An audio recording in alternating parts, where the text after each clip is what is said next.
Hello, everyone, and welcome to episode number 20 of the unofficial Rogue Company podcast, Broguecast. I'm here with Co-Reed. I'm here with Dirt Lord. I'm here with Garbo. And I'm here with Griffin.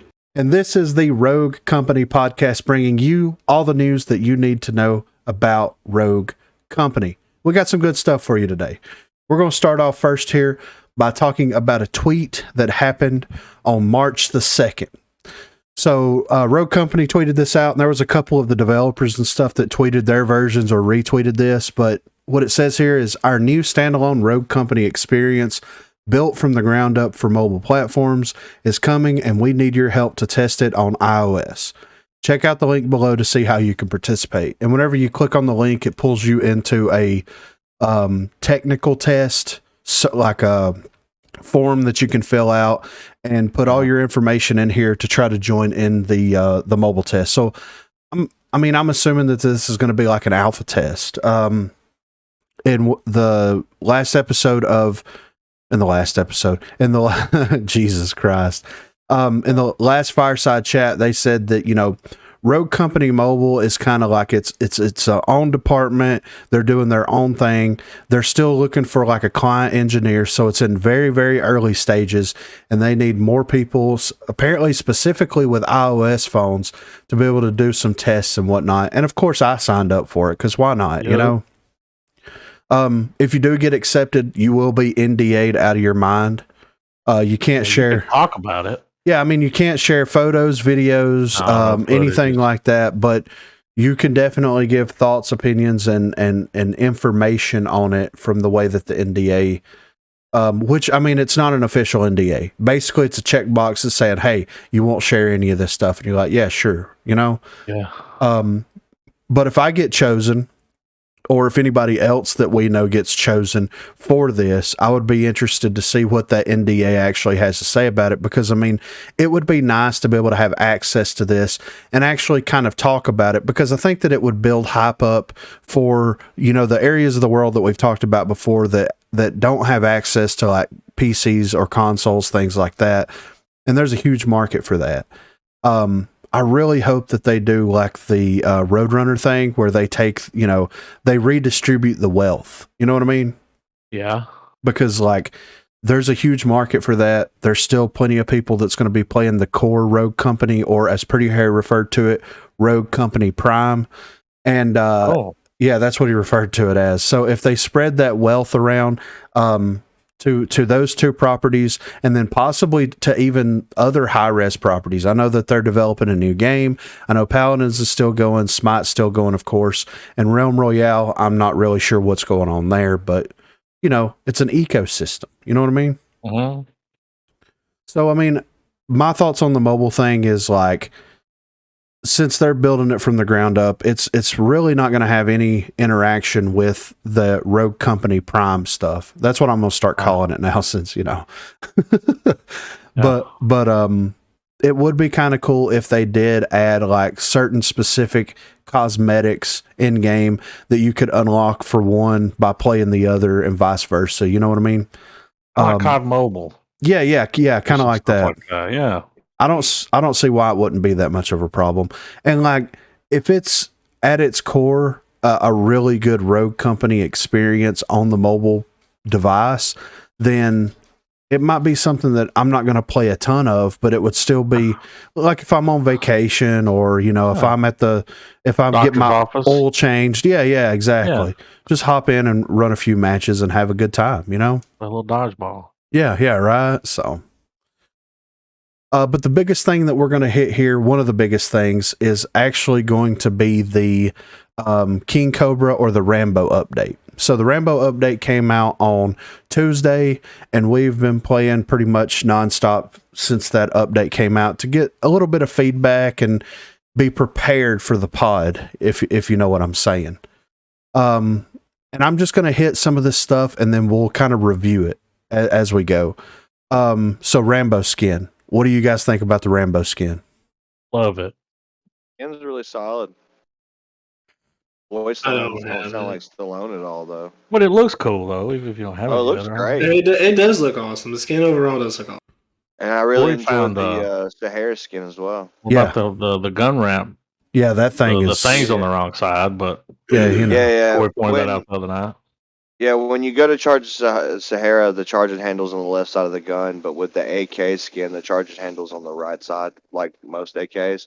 So in the animation of recharging the gun, you still charge the wrong side, so you don't grab the handle. That's funny. Yeah, that is kind of funny. And I wonder That's if just a critique from a gun guy. Yeah, I wonder if anybody brought that up. They're like, well, it's technically on the other side. And they're like, They who's? don't know. Yeah, well, they'd be like, well, who's going to notice that? And then it's like, welcome to the Broguecast, you know? Yeah. So, you Corey know. gonna notice it because Yeah. he really likes guns. I really like the Rambo skin, and this makes me pretty excited for future collaborations. Another thing that Minnie kind of talked about in that newest Fireside Chat was that there's going to be other collaborations in the future. Of course, she can't speak to any of them, and they probably haven't even worked any of the details out with a lot of them. But the quality that this skin is makes me excited to see what else they're going to do. You know what I mean? Yeah, in the Twirc this week, the Mac and the Saint are wearing skins we've never seen. Yes, yeah, right. Yeah, and the Mac dude, it kind of looks like a Judge Dredd skin. I mean, but there's no helmet, right? So it's like, they kind of did a little bit of a Terminator. What'd they do? The one it was the RoboCop. Like they did it without doing it. Yeah. You know what I mean? Like, yeah. Well, you'll see when we check it out. It's look how cool. So the Project Saint stuff here, we have the human backfill.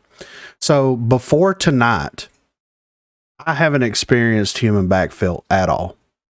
We've played matches where there's been 2 of us playing, 3 of us playing, of course, all 4 of us playing, and then an issue happens to where someone crashes or something, and then it's not backfilling anybody. But tonight I got on by myself and played like 2 or 3 matches just to kind of like, get my bearings straight for the episode of the Broguecast. And it actually put me into a match that it used me as the fill, right? And I think that this is the way that they have it set up, to me, is kind of perfect, because we had a lot of questions about human backfill. Yeah. Whenever they first introduced it, we're like, how is this going to work? Or is it going to force you to play a certain rogue? Is it going to force you to play with specific weapons? Like, is the money going to be spent already? So here's the experience. And I didn't get any footage of it because the first time that it happened, I'm like, holy shit, what the fuck? And then the second time that it happened, I didn't have my stuff open fast enough to actually capture it. So the way that the human backfill system works is like, you start to queue. It tells you in this screenshot, it shows you joining in progress match, time played bonus, loss forgiveness. So you're going to get full XP as if you played the full match. You're not going to get a loss on your record if you end up losing it. And then whenever you load into the match, I was playing Demolition. I'm not sure how this is going to work in other game modes, and they're probably still working on some of that technical details with that. But the round was already in progress. So as soon as I load in, it tells me to pick a character. So I pick a character. And then once that happens, it takes me to the spectator screen where you can kind of see everybody running around and playing the match. And it opens the store. And you can buy your weapon. You can buy, and you have money that is equivalent to how much money you should technically have on that specific round. So the first time that it happened, it was 3-0. So they played 3 rounds total. And it gave me enough money to buy a weapon, buy a couple of perks, and buy a gadget. The second time that it happened, it was like the first round. So I just had enough money it was the first round and the second round was being played. So I just had enough money to buy the weapon, buy a gadget. And I think that that's it. I might have had enough to buy a perk, but of course, when the match ends and it loads you into the plane, you're not going to have any cash that you earned from that last match. So I think they kind of prorated it as if you were playing that round so that you had enough money. But to me, if you're going to do a backfill system, it's pretty perfect from my experience. Yeah. And since the loss doesn't count against you, that's nice, because a lot of, like, both the matches that I loaded into, it was the team that I joined was losing, right? One of them we brought it back. One of them we just flat out got destroyed. And that's just, the way it works.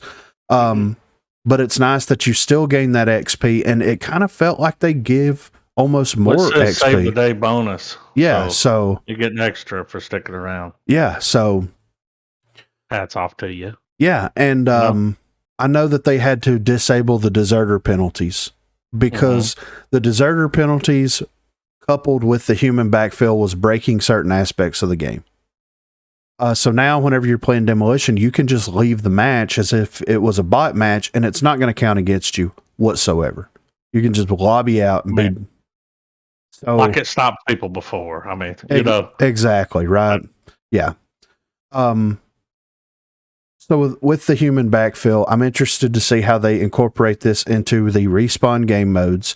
And I'm interested to see, I don't think this will ever be a feature for ranked. I think that that's going to be strictly like once someone disconnects or crashes, then you're just going to be down that person, because I think it would be like, okay, it's all based off of MMR. How are you going to inject someone into that? They're probably going to be losing. How are you going to adjust the RP that you're going to win or lose? You know, if I join a match that's halfway over in ranked and I'm able to help the team bring it back, I should technically get more RP.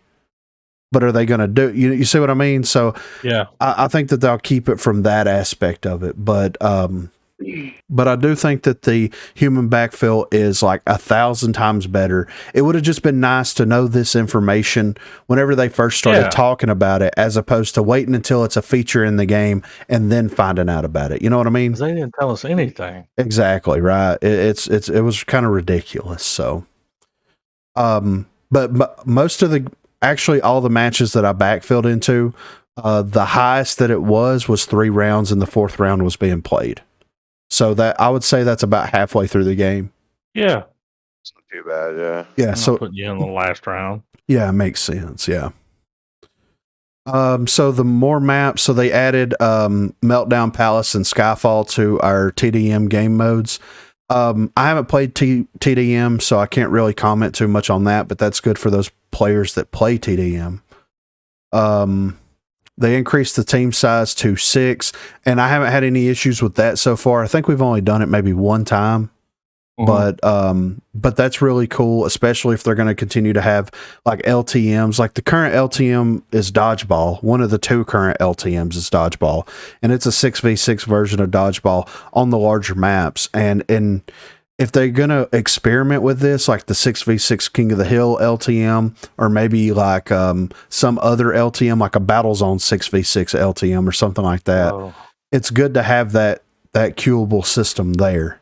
It would be nice if they included this into the custom games so that you could do 6v6 custom games. Even do 6v6 custom games on Demolition. I think that like you want people to test out a larger party size in Demolition, put it in the custom games and let people go ham with it on stream.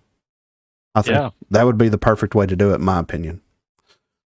Safe in the Sky. So the people getting shot in the plane, I haven't noticed anything about that, so I'm not 100% sure, you know, what that situation's like. I know that it seemed like it only applied to the skirmish maps where you can see the enemy team falling out of the thing and you can actually shoot them while they're still in it.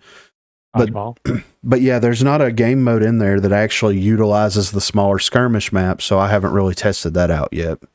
Yeah. Bans on notice. I haven't seen any type of notifications pop up in my launcher or in my game specifically that says that an action has been taken against a player, but I haven't really reported anybody recently except for like AFKers or something like that, you know? Well, you see what that says though about people being toxic or outright unfair. So what if you're just like, hey, we pushed this side, why didn't you go with us? And then they report you. And then someone else reports you. I mean, could you get banned for just being like, hey, why didn't you back us up? Happens enough? I don't know, maybe. I mean, unless they keep like a 24 or 48 what if they hour recognize your name and just decide they want to ban you? Like, yeah, I mean that's a possibility, you know. And I'm sure that that's happened in some capacity, you know what I mean? Yeah. So for the rogue changes, so Dima of course got tenacity instead of bounce back. And it does kind of offer a different experience while playing Dima. And it makes sense for him to have that in his kit. And I really don't mind that change, you know? I've played Dima quite a bit since the updates come out. Have you guys played Dima much since the update? Played a little bit. It just gives them like bounce back and tenacity is almost one of those interchangeable perks where they kind of do the same thing but in different ways, you know? Yeah. So, but it makes more sense with him, especially with the unpredictable nature of how his ability works, you know? So it makes great sense. Switchblade having Stalker now instead of Tenacity. Now that's a little bit more of a bigger change, you know? But I've played her quite a bit, man, and it hasn't affected me. Yeah. You know what I mean? I mean, there's a difference there, but it's like, well, we'll just work around it. I feel like 90% of the time, maybe even higher, like 99% of the time, if I'm going to shoot at my feet with the RPG, I'm expecting to go down. Yeah, it's a Hail Mary. Most of the time. Yeah. So it makes sense. It's one of those, it's like I'm trying to make a trade to make something worth it. You're quick enough, dude. You can still get away from it. Yeah, that's true. And like with life drain, she has access to life drain. So if you can get a successful down or two out of that with tenacity, then that really increases your ability to survive, especially like in respawn modes and stuff like that, you know? Yeah. So Runway, I haven't tried using her ability while riding the zip line. I never think to use I never think to use it on the zip line. So are you do you pull it? So when you pull her thing out, could you hold it and then when you let go, it drops? I just feel like if you pull it out on the zip line, it's just going to fall to the ground. Maybe you'd be essentially holding it. You throw it down with Runway to begin with. You don't just it doesn't just like toss. Right. Like so you can have it out when you hit the zip line, toss it down. Yeah. That makes sense. Yeah, that makes sense. Don't drop it though, you know. Yeah, don't accidentally trigger it. Yeah. Be horrible. And then Glimpse can use her ability while riding a zip line. And I meant to actually get into a custom game and test both of these out to see what Glimpse invisible on the zip line actually looks like, but I forgot all about it. So we may do that after this and just kind of see what it looks like. I'm assuming that it's going to make her pretty visible, like as if she's running, but I mean, you're not technically moving. You're moving, but you're not. Your body, your feet. So maybe not as much then. Yeah, right. So, which could make you'll still hear it. Yeah, of course. Straight across there. Yeah. Like, and I mean, it's a one-way path. So like just shoot into the void and hope for the best, you know? But the big change though is Glitch. So, you know, they gave Glitch's ability a global range. And then once you hack people, you can't pull the pad back out. You can't use it as like a intel type character to kind of see who's around you, this, that, and the other. And this was one of the changes that we talked about before, where a lot of the community is kind of split on this specific Glitch change. And I've played Glitch a pretty decent amount since the updates come out. It does kind of force you into playing Glitch now more of the way that he was intended, as instead of being a flex pick, right? Yeah. But it's like a super buff, but a super nerf depending on how you actually play that character. Yeah. So for me, like whenever we were playing on Factory the other night and I was pulling the pad out and hacking everybody, which there's a bug right now that it's not destroying the barbed wire. I'm hoping that gets fixed soon. But like there's several things that I notice when this happens. It completely shuts everybody down for the most part for a pretty decent amount of time. And I think yeah, exactly. And then there is also, I think, an unintended effect that comes with this because, and it's happened to us while we've played against a Glitch. Glitch has been the same way for so long that when you get hacked by looking for him. Exactly. Yes. Yeah. Everybody starts looking for him. I was doing it. Yeah, exactly. And I'm like, well, he's got to be nearby. And then it's like, oh, but he's not. Yeah. Right. Because it's global. And and I've seen that to where like, whenever we're pushing, yeah, and if we're pushing a bomb site and I hack everybody, you see like some of the enemy team, or you notice the enemy team, they're actually looking or rotating into a position to try to take that Glitch down that's not there. Yep. And we did the same thing. Like you're saying, like we did the exact same thing. So that's going to take a little bit of time to kind of work out of, you know? But I understand a lot of people's frustration with this glitch change because they like playing glitch as like a flanker, as this more passive type character. And I always thought that it was cool because you have certain rogues that can flex into different roles like that. Lancer's one of them. She could be a flanker or she could be a breacher, Runway. She could be a sniper. She could be a breacher. She can be an intel character, a support character. Like she has a lot of different ways to play her. And it was nice that Glitch had that ability, but his ability is so powerful. That heartbeat sensor's nuts. Yeah, exactly. Man. I mean, the way you would use it, really. Like, yeah, I know, right? You would be like, I got this over here. Yeah. And we knew there's 3 over here. This is the side. Yeah, exactly. So but you don't see that anymore. I haven't played him. Yeah. No. When you pull it out, you just hack it and that's it. Yeah, when you pull all 4 people that show up now. Yeah, and then everything that's been deployed. Utilities. Yeah. Yep. So, well, that's good because you can kind of wait. It's like, wait a minute. Yeah. They got runway, they got trench. I'm waiting on the trip mines. Yeah, exactly. I'm gonna hold for a little bit, and the knife's out. Let's go. Yeah. I like the idea before of using him more tactically. Yeah, I know. Oh, he was a sneaky Pringle. Yeah.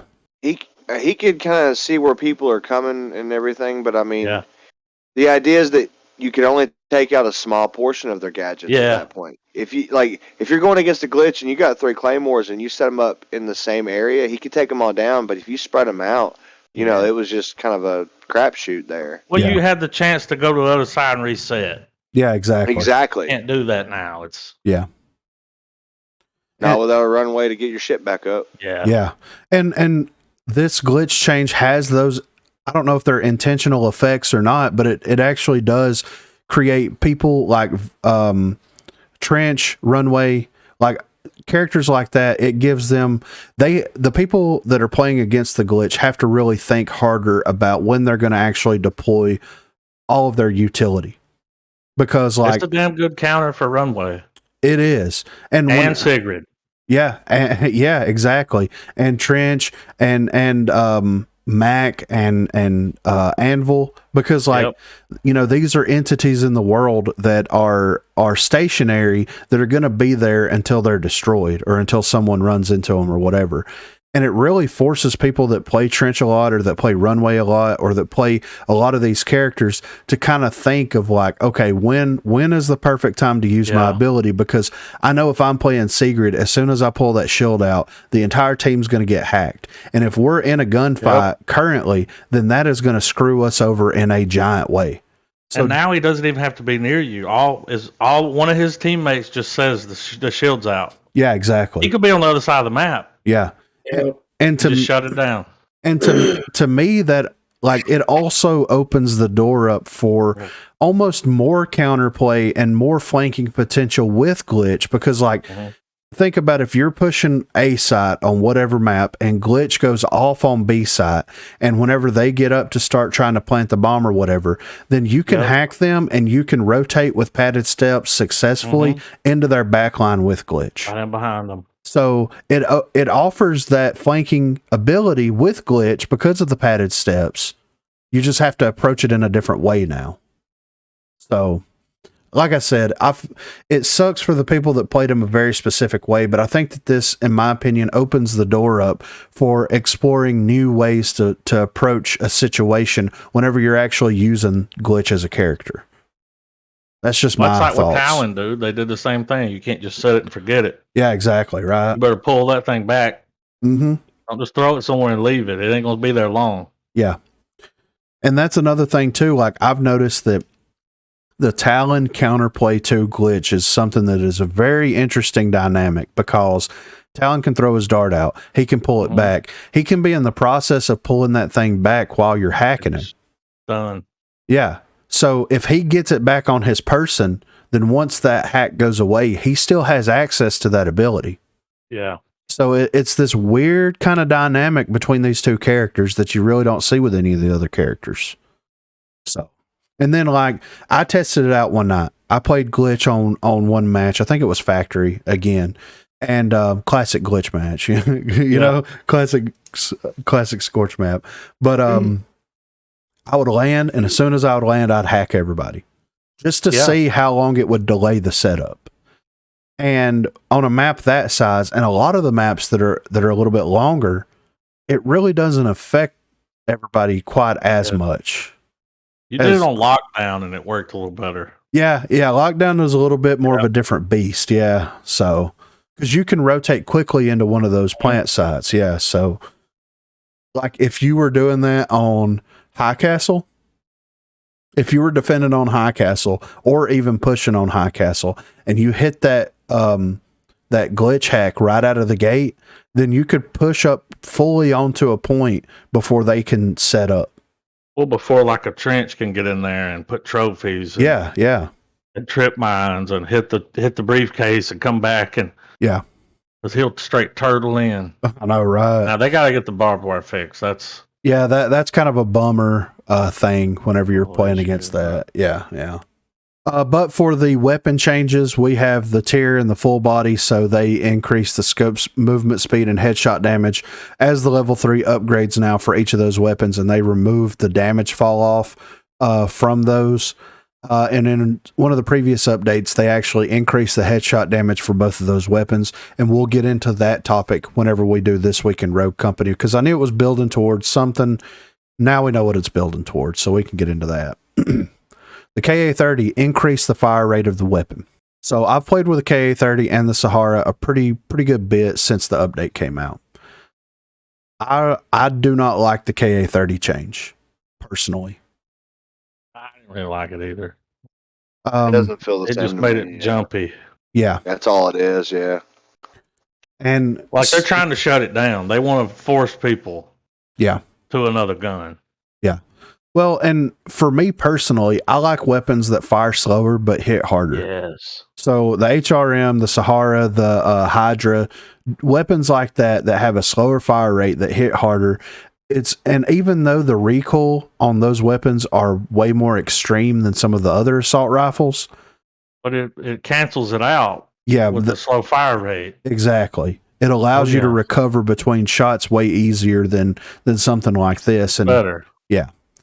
And the KA-30, like for that short to medium range, I mean, it's basically competing like, shot for shot with like most of the submachine guns that are in the game right now.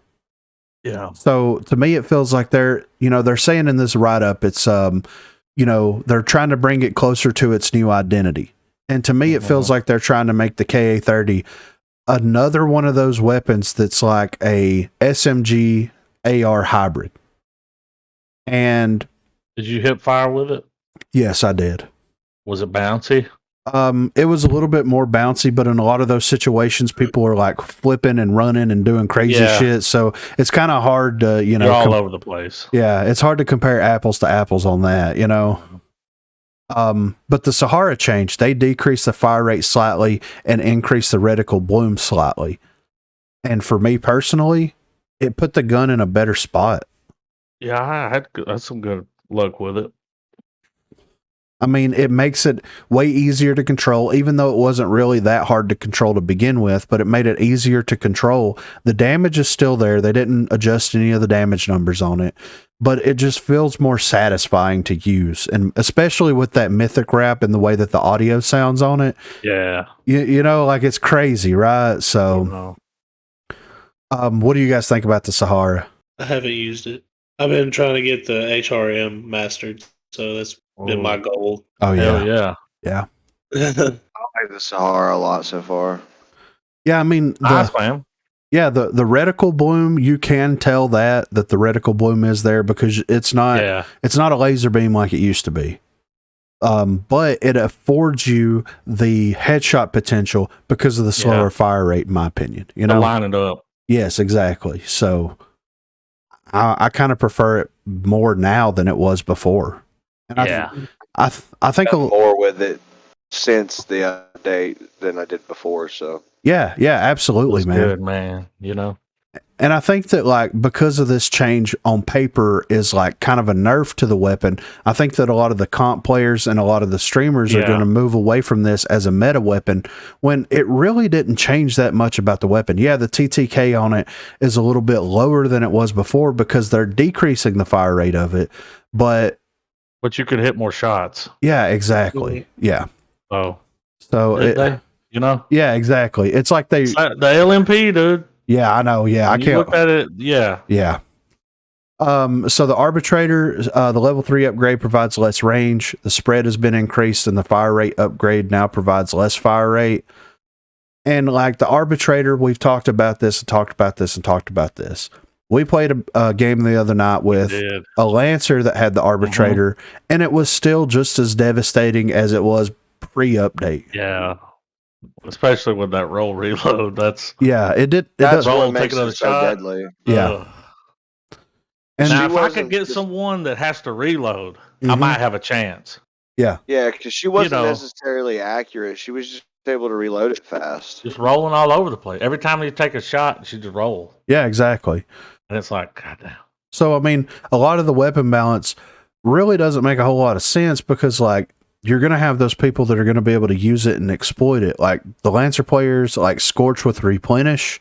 Like that, you know, that stuff still exists in the game, and it doesn't matter that it provides less range. You can still 2-tap someone at like 20 meters, I think. So it's and then just roll, and you got 2 more. Yeah, and it is a one shot toward them. Within that 10 meter, I think it's within 10 to 11 meters. It's a one shot down to the head. So it's still a very devastating weapon in the hands of someone like Anvil. Or even Scorch, because of the cost of the perk, it's not as devastating. But it really all comes down to the player, man, the abilities and the perks. It's not the weapons; it's the abilities and the perks. Yeah, who's purchasing the items? Yeah, exactly. The right person's doing it. Yeah. The SKL6, the level 2 upgrade, now provides less range. I haven't messed with this gun and I haven't played against it, so I can't really say, comment too much on that. The Hydra, the level 3 upgrade, now provides less range. So I did play with the Hydra a little bit earlier tonight, and I think Garbo's used. Do you use the Hydra when you play Runway? I use both of them. Okay. Yeah. Have you noticed anything about the range on the Hydra itself? I didn't really. I didn't even notice it. It felt like the same gun, pretty much. It felt the same to me. Yeah. Well, if you're looking at the distances, the other day we were. I was using the sniper rifle on really long ranges, so I didn't really have an issue. Like I said, the close range were. It was okay. Like I said, it didn't feel any different to me. I mean, they're out there. They're still running her. Yeah. Yeah. People still run her, and I mean like the Hydra. You almost see one in every game. I mean, she's powerful. Yeah. So the SLC, they decrease the fire rate on this weapon, but they increase the body shot damage from 12 to 13 and the headshot damage from 18 to 19. So they decrease the time to kill with the fire rate, and then they increase the time to kill back to where it was with the damage that it actually does. And to me, I pulled it out in the shooting range, just messing with it. It's still something that is, deadly. It is deadly, but the recoil pattern on it is still the same. The recoil pattern is not as extreme as it was before, but it's a submachine gun. It's mainly supposed to be used for hip fire and for mid-range engagements where you can actually capitalize on headshots if you're able to. It doesn't really feel like it's that much different. I mean, they changed the TTK around so much in both ways that it's still the same exact gun. It's just a little bit easier to control. Just a little bit, It takes you a second, but then once you figure it out, get the pattern down. Yeah, it's smooth sailing. Yeah. But one crazy change, the LMPX. So they increase the headshot damage at all ranges, and they slightly reduce the fire rate. Love it. Feels better. It's so good. Please I didn't don't think touch you could. it. No. Yeah, don't fuck with it anymore. Oh, it feels so good, man. Especially that headshot. Yeah. When you start hearing that tink tink. Yeah. It's definitely one of those changes, and we talked about this whenever we were looking at the PTS notes after they did the update show. It's like, why mess with the LMPX? It feels perfect right now. Now it feels more deadly. Yes. It's crazy, It's right? a beamer. Yeah. I've probably been reported. Yeah. Yeah. Even I right. was thinking, how'd I do that? Yeah. With it, like just keeping it right on them, dude, and not move. Just, Yeah. and it's like, whoa. I love it. It's crazy, man. And I feel like the LMPX, I mean, we've seen it from time to time where people have started picking that up on other rogues and running it as their weapon with them. I think we're just going to see that start to increase more and more over time. Yeah. I pretty much run that on anybody that has an SMG. Yeah. I mean, like I got it mastered, so why not? Yeah. And the LMPX is like that SMG AR hybrid that is perfect in the game. Some range. Yeah, yeah. So why are we trying to transition the KA-30 into that same thing when you've already got the Nightshade that does everything the LMPX does, but worse? Mm-hmm. In my opinion, it does, And then they're trying to transition the KA-30 into that spot as well when it just doesn't feel right to put it there. I don't know. Well, I know this ain't gonna last long, but man, this LMP is feeling good. Yeah, I hope they don't mess with it. Like the way the Sahara is now, the way the LMPX is now. Several of the weapon changes specifically from this update puts those weapons in such a perfect spot that like they shouldn't be touched ever again. Oh yeah, it's great. Yeah, it ain't overpowered. Like no, you have to be accurate with it. You do. And that's what it all comes down to. And it still hits hard, even hip firing it and running it as like a traditional SMG. It still hits hard enough at those really close ranges that you can hold your own in any gunfight against anything except for like a shotgun. It's a straight up universal weapon, dude. Yeah, exactly. Yeah. So for the D3DI, they did a lot of changes, like decrease the headshot fall off damage at mid and long ranges, decrease the headshot fall off damage at long range, increase body shot damage at mid range, trying to make it like a 2 to 3 tap weapon all through and through. I haven't run the D3DI, haven't really ran against the D3DI, but I haven't heard anybody say, I haven't heard anybody say anything about it or comment negatively on it. I'll say that. The MXR, they decrease the fall off, body shot fall off damage at mid and long range. And so it allows you to carry the 4-tap body shot kill at all ranges. And we played against a Trench the other night that was playing the MXR, and this dude was straight bodying everybody, man. It was nuts, Yeah. But you got to hit your shots with it, but if you do, it's lethal. Yeah, exactly. And that's the way that the DMR should feel, in my opinion. It should. Yeah, for sure. The combat knife, I haven't ran the combat knife. I know they took the baseball bat away from Seeker and gave him the combat knife, but I haven't picked it up. I don't know what the swing speed or anything like that is. So yeah. It's really fast, but I haven't been able to do much with it. But I can't do much with melee weapons outside of throwing it anyway. So melee, if it doesn't do a good amount of damage throwing it, I don't typically buy it. Unless I've just got a ridiculous amount of money. Yeah, unless you just got some extra income. It's like, fuck it. Yeah, right. Yeah. So pop smoke, they can use, you can use it while riding on a zip line now. So that's kind of cool. It allows it couples really good since Glimpse is the only person that has it, for her to be able to use her ability while on the zip line and toss the pop smoke. Yeah. So that's kind of cool.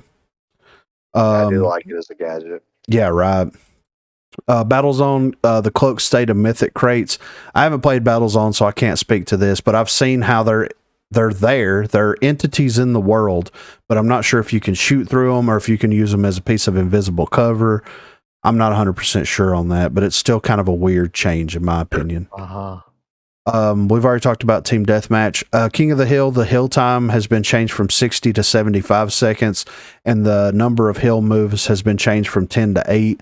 So we have played King of the Hill a little bit in custom matches, and it feels better now, but I still... Step in the right direction. Yeah, but I still think that 90 second would be like... Yeah, that would be the perfect, And leave it on the 10 to 8. Yeah, that's fine. Just come on, extend the round out the match out a little bit because it goes by fast. Yeah, I mean, if they made it 90 seconds and then increased the number of hill moves and made the game length instead of 10 minutes, 12 minutes, I think that would be okay. Yeah, there you go. Yeah. Just don't shorten it. Yeah. So. Already short enough. And then we have a laundry list of bug fixes and known issues that are in the game. So the bug fixes is they fixed the fixer skin now. So before you couldn't get headshots on that fixer skin that's in the battle pass. They fixed that. Fixed an issue with custom games where spectators were being kicked back to the lobby. We experienced that, so that's fixed now. Just a ton of different fixes. And then the known issues are using Glitch's ability too quickly after taking out the tablet can sometimes result in not hacking anything. I haven't experienced that, but the barbed wire is still not getting destroyed. Yeah. Weapons and crates tend to bounce out of the crate. I'm guessing that's in Battle Zone. About that. Yeah. Human backfill visual issue of your shop is not immediately updating on the second time viewing it, indicating interacting with the shop will resolve it. So I experienced this. So like on one of the games I played with Vi, I bought the S12 shotgun. Whenever the round ended and I opened the store up, it said that I had the nightshade, but whenever I went to purchase an upgrade level on the weapon, it changed it back to the S12. So. And you didn't know? Or did you just go in with that? No, I went in with that because I had money, so Yeah, I bought the 'cause you bought S12. it. Yeah, so I just tried to upgrade the nightshade to see what would happen, and it swapped out the nightshade in the S12 like it's supposed to be. So Weird. yeah. When dead, sometimes the UI will show the health bar as /100 instead of 0/100. I haven't really paid any attention to that. Talon's radar dart light can be seen through the walls or through thin walls. I have seen that. Yeah, I've seen that a little bit I've too. seen it flashing on the other side of walls. Yeah.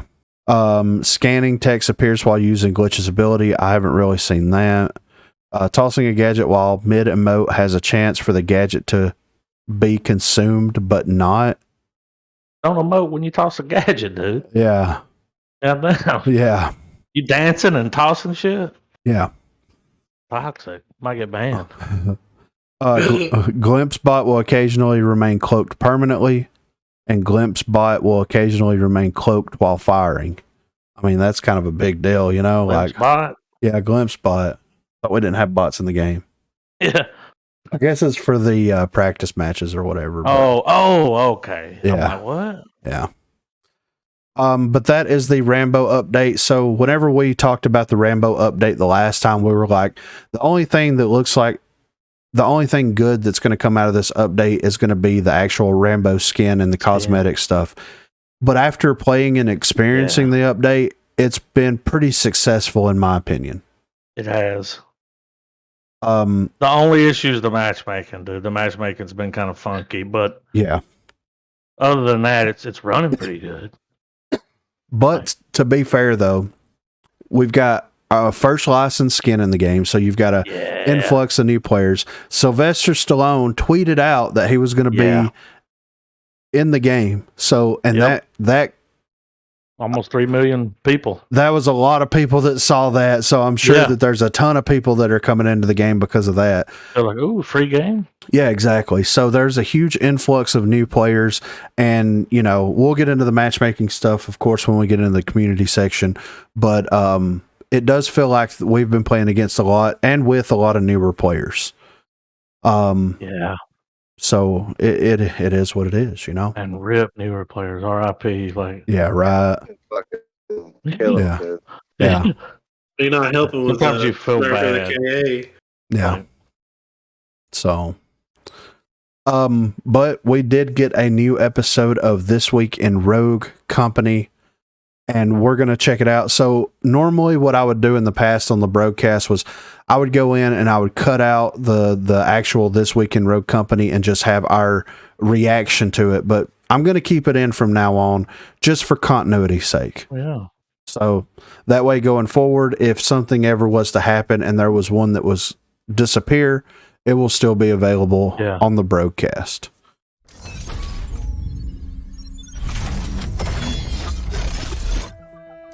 Hey everybody, and welcome back to another episode of This Week in Rogue Company. We have an especially large and exciting update coming for you all very soon. In this episode and in the episodes to follow, we are going to be covering some of the major features that you could expect to see in the update. This week's episode is all about the Battlezone Mythic crate and how we are implementing it into our core modes. If you've played any of the Battlezone LTM, you'll be familiar with the concept of the Mythic crate. We've decided to implement a version of them into our core game modes: Demolition, Strikeout, and TDM. First and foremost, why? We think these crates provide powerful, fun, and dynamic secondary objectives that create some interesting decision-making players must weigh out over the course of the match. The Mythic crates in these modes will drop a single piece of predetermined loot, indicated by the icon above it as it's spawning, either a Mythic armor or a rocket launcher. In Demolition, odd rounds will spawn in Armor crate, while even-numbered rounds will spawn the rockets, 60 seconds after the dropship opens. The location of these crates will be randomized every round, forcing you to think and plan on the fly how they will or won't affect your strategy. Crates in Demolition will not respawn. Crates in TDM and Strikeout, however, will respawn a short while after they are looted. Strikeout crate locations move around the map as the objective does, to ensure that the team controlling the objective will find it difficult to also control the crates. Team Deathmatch crates will move around the map randomly as they are looted. Quick disclaimer, Mythic crates will not be on in ranked modes upon release. We want to experiment with them in casual queues first to make sure they're a good fit for the game, before we make them a more permanent fixture and turn them on in ranked. That about covers it for this week's episode. Like I mentioned, this is just a preview of one of the many exciting features coming in the next major update. I would expect the full update note show to be airing sometime late next week. As always, thank you all so much for watching, and I'll see you in the next one.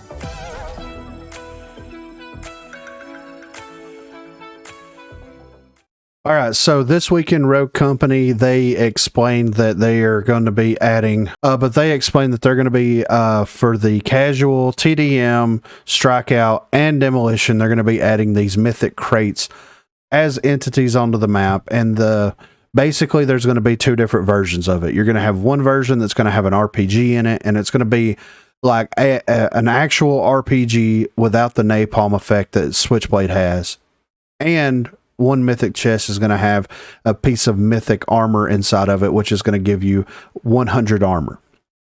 So in the video, you could see that whenever you shoot someone, and it was a pretty decent sized explosion radius, it was doing like 125 plus damage on that. And that is like completely downing someone, like just fully nullifying everything, right? Mm-hmm. So there's that. Then you have the Mythic armor, but there's a couple of other things that I picked up in the video. One thing was it followed Saint around most of the time, and Saint has a new skin, and Mac has a new skin. There's a couple of them that it showed new skins for. Why in the game mode that they were playing, I think it was Strikeout, why did Saint have 50 armor? So you must have purchased some. Well, you can buy Headstrong, and it gives you 25 armor. 25, dude. You don't get 50. So it's the reworked system. Right. Gotta be. So I guess the main question on that is going to be, is Headstrong going to have different tiers to it where you can purchase different levels of it, and it's going to give you 25, 50 as a cap, or are they just upping the values for Headstrong all across the board to be 50 armor instead of 25 armor? Well, what if it went to like 25, 50, 75? And then the Mythic armor be the extra 25 that you would need? I mean, that's a possibility. It's simple. Yeah, it is. It's very simple. And that's an economy adjustment, and that's something that you kind of have to fully commit to over other. You have to prioritize that over other things if you want to have that extra survivability. So this is why they've been making all those weapon changes, and they've been talking about, well, we're making these changes for the armor. We're making these changes for the armor. This is exactly why they're making those changes for the armor. That's why whenever you can headshot someone with a sniper rifle, it does infinite amount of damage, because if they calculate it at infinite, then you can play against anybody and still get a headshot down, right? We talked about it on here. Yeah, exactly. Like the reason they would make the sniper do that much damage is armor. Yeah. And this seems to be the way that they're implementing the armor, which it's a very, very, very odd way of game design, in my opinion. Because if the goal, let's rewind the clock back to whenever Mac was released. Oh, They released Mac and they changed the time to kill to all, for all the weapons that caused one less bullet to down someone, right? yeah, for one character. Yeah. So they've been readjusting the TTK after they reverted it from that time period up until now, right? Backdoor TTK. If the end goal was to give players access to more armor at some point, then first of all, why wasn't that change introduced to begin with? And I understand with the TTK. Yes, exactly. If you have the armor with the TTK, then it wouldn't matter. It would have the armor. Yeah, it would null and void everything except for people that don't have access to that armor, which is risk versus reward, and that's where the adjustments need to be made in the game itself with perks and abilities and things like that. Put your money in the right place. Exactly. So it's such a weird game design idea where it's like, we're going to tweak the weapons for over a year, right? Because it's almost been a year. The Mac update was in March, April, May of last year. Damn. So we've been having these weapons being tweaked slowly over time for almost a year. And then now we're actually getting a reason as to why these changes are happening. Why didn't they just say that? I don't know. It doesn't make any sense. When it was happening, it was like, yo, we know you don't like it, but we're going to put armor in the game. Everybody was like, ooh, plates. Yeah, exactly. You know, every game's got those. Yeah. Yes, give me. They even have the little thing when you break them now. You see it. Mm-hmm. It's like, oh, I got him. He's hurt. I think it would be way more digestible of a change if we'd known where the outcome of all this was going to line up. Exactly. What do you guys think of the Mythic crates being added in the casual game modes? I don't like it. It's going to be camp. It's a death trap to go there. So I'll happily wait and watch for someone to go to it so I can kill them. I mean, if that's the way it's going to be. I mean, yeah.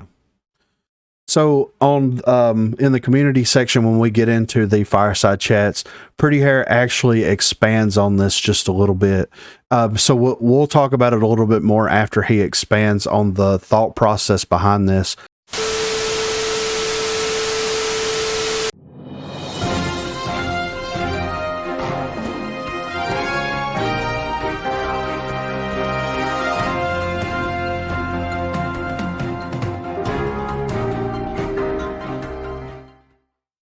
All right, guys, we interrupt this special broadcast with some late breaking news.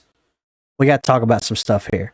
So basically what happened was on March the 15th at 7:37 p.m., Minnie herself tweeted Mythic Crate update. Following the feedback from our community, we are no longer planning to introduce these in the next update in all modes. She commented on it and said they will make special appearances in the future, but only as LTMs and part of special event weekends. And then the next day, on March the 16th at 9 a.m., the Rogue Company official page tweeted, "Hi Rogues, following our reveal of Mythic Crates, we have heard a lot of feedback and concern around them being introduced into core modes.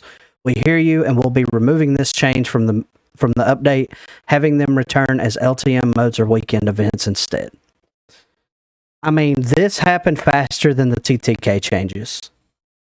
Like, it didn't even get introduced into the game. And, like, that really shows you, like, the power the community holds in their palm, right? It's, Of course, our opinion. Yeah. Something can be done. Exactly.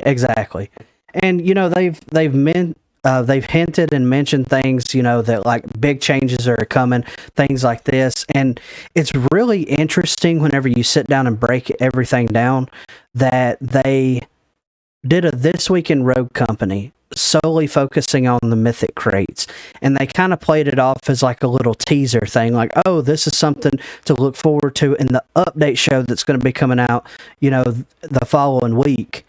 I wonder if they purposefully released that early to try to gauge community feedback like that.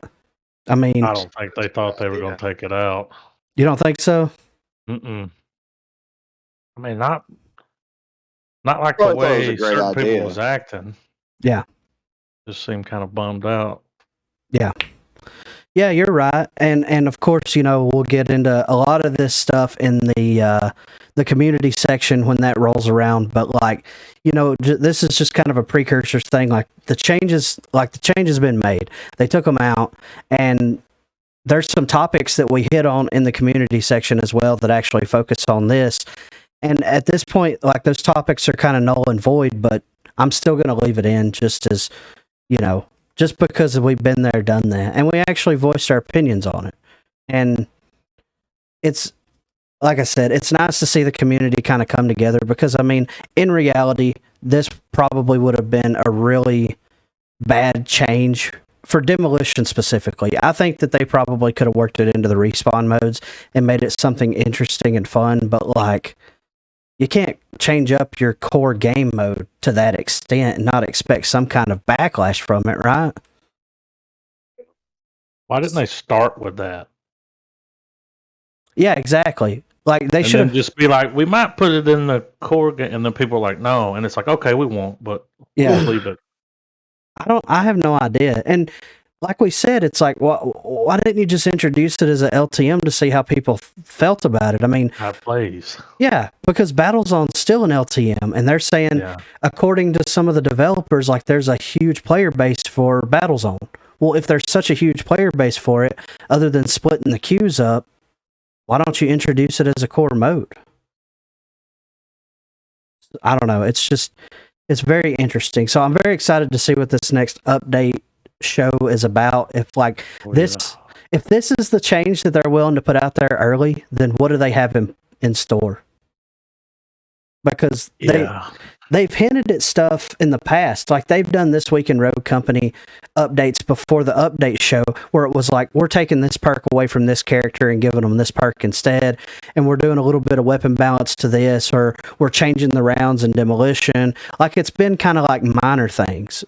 We haven't never really seen anything this massive on this scale, And you can't really convey like what you're going for as a developer in a 2-minute blurb. Like there should have been a legitimate, like what Pretty Hair says during the Fireside Chats should have been all written out and scripted, and there should have been like a 5 to 10 minute video released explaining the thought process behind the changes, what they're hoping to accomplish from those changes, and why the team thinks that this is going to push the game into a different direction, and like what that direction is according to the developers. Because I feel like the community has a very specific mindset on how they want the direction of the game to go, but the community feels differently about it, I don't know. What do you guys think? I'm happy. Don't have to deal with Mythic crates. I thought it was a bad idea. Yeah, I agree. I thought it was a bad idea from the get-go. So I'm happy that, for once, I feel like they're listening to the community and they actually decided not to do that. I mean, they're saving themselves time and money not doing that too. I feel like this might be just their best move. Yeah. So, but yeah, I mean, this is the breaking news, guys, and we will get back to the regularly scheduled programming.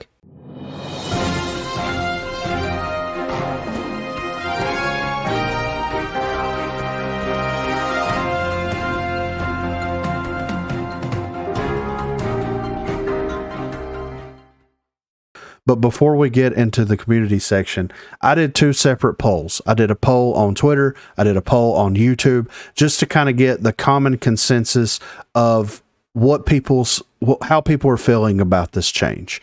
So the post was identical for both. Are you guys excited about the addition of Mythic crates to all game modes? Please let me know below. Also share this around or encourage other people to do the poll, as this will be featured on the newest episode of Broguecast, which is what we're currently recording, of course.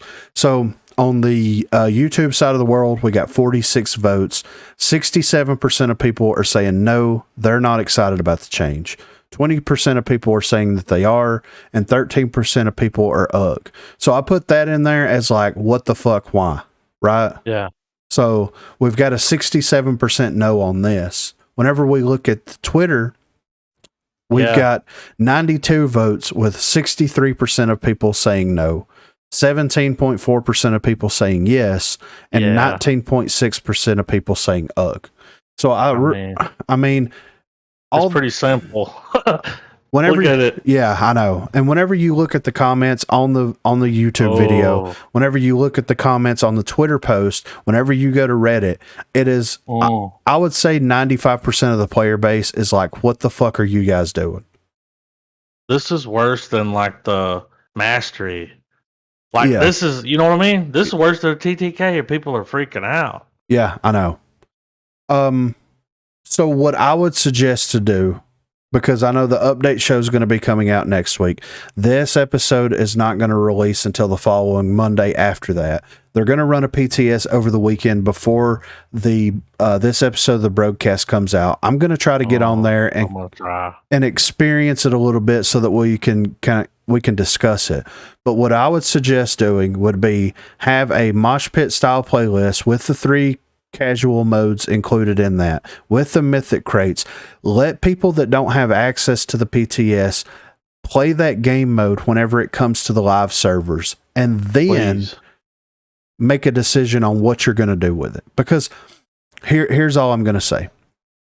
I think that the inclusion of the mythic chests and having an alternate map objective in the game is not a terrible idea. But I think that whenever you give it something powerful enough to down multiple people in one shot, or powerful enough to make you almost unkillable to an extent, is a little bit overboard in my opinion. I think that they could have put more tactical utility inside of these chests to make for a much more engaging experience. For example, like open the chest up, and why doesn't it have something like an EMP in there? Ooh. And whenever you activate it, it EMPs the whole map like Glitch's ability, right? But it's longer because it's high risk, dude. You have to arm it like you do the bomb, and then once it goes off, it destroys the stuff, and it doesn't have to destroy everything globally like Glitch's ability, but maybe in the closest plant site that it spawns at, or the team that is pushing that side can get EMP'd. Yeah. What about like whenever you open the box up, you have to like, charge it or get it ready, but it does like almost a seeker arrow that reveals the enemy on the entire map. You see what I'm saying? Yeah. You can put these non-lethal put the perks through the thing. I mean, not the perks, but the abilities. Because you're already putting Switchblade's ability in there. And you are. That's exactly what that is. Yeah, and Max passive ability cranked up by 75% in there. Why not put like these more non-lethal approaches to a situation? Because if let's say we're playing Vice, right? And let's say that mythic crate is inside the donut shop right there where they were showing it in This Week in Rogue Company.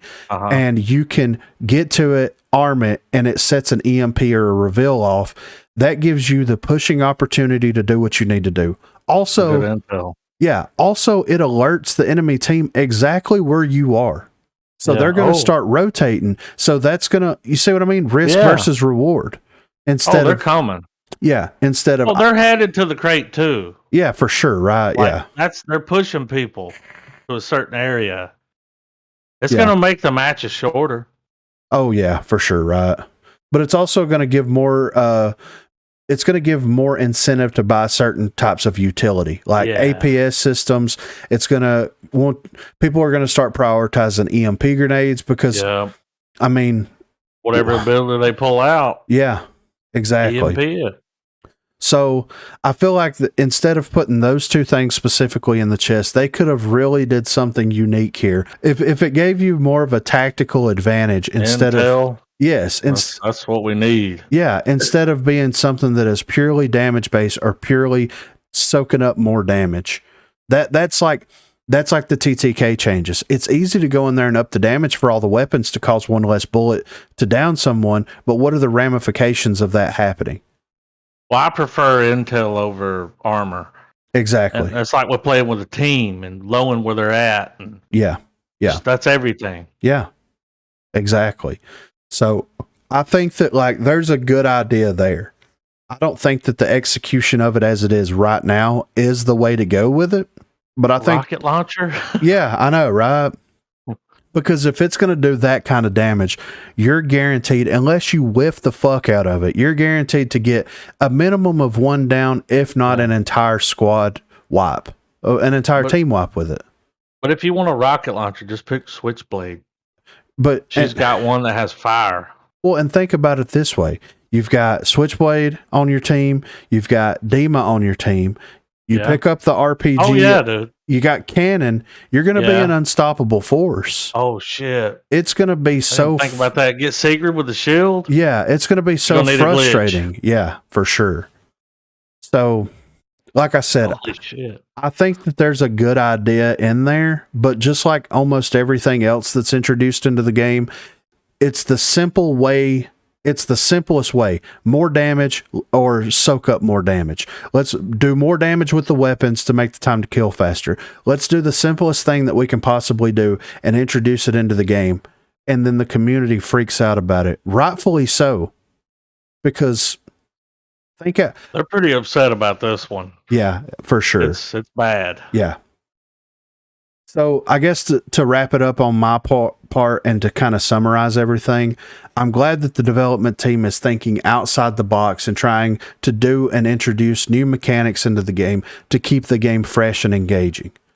I think that you need to think a little bit further outside of this box than you currently are, because the solution to everything isn't more damage, more damage, more damage, or more armor, more armor, more armor.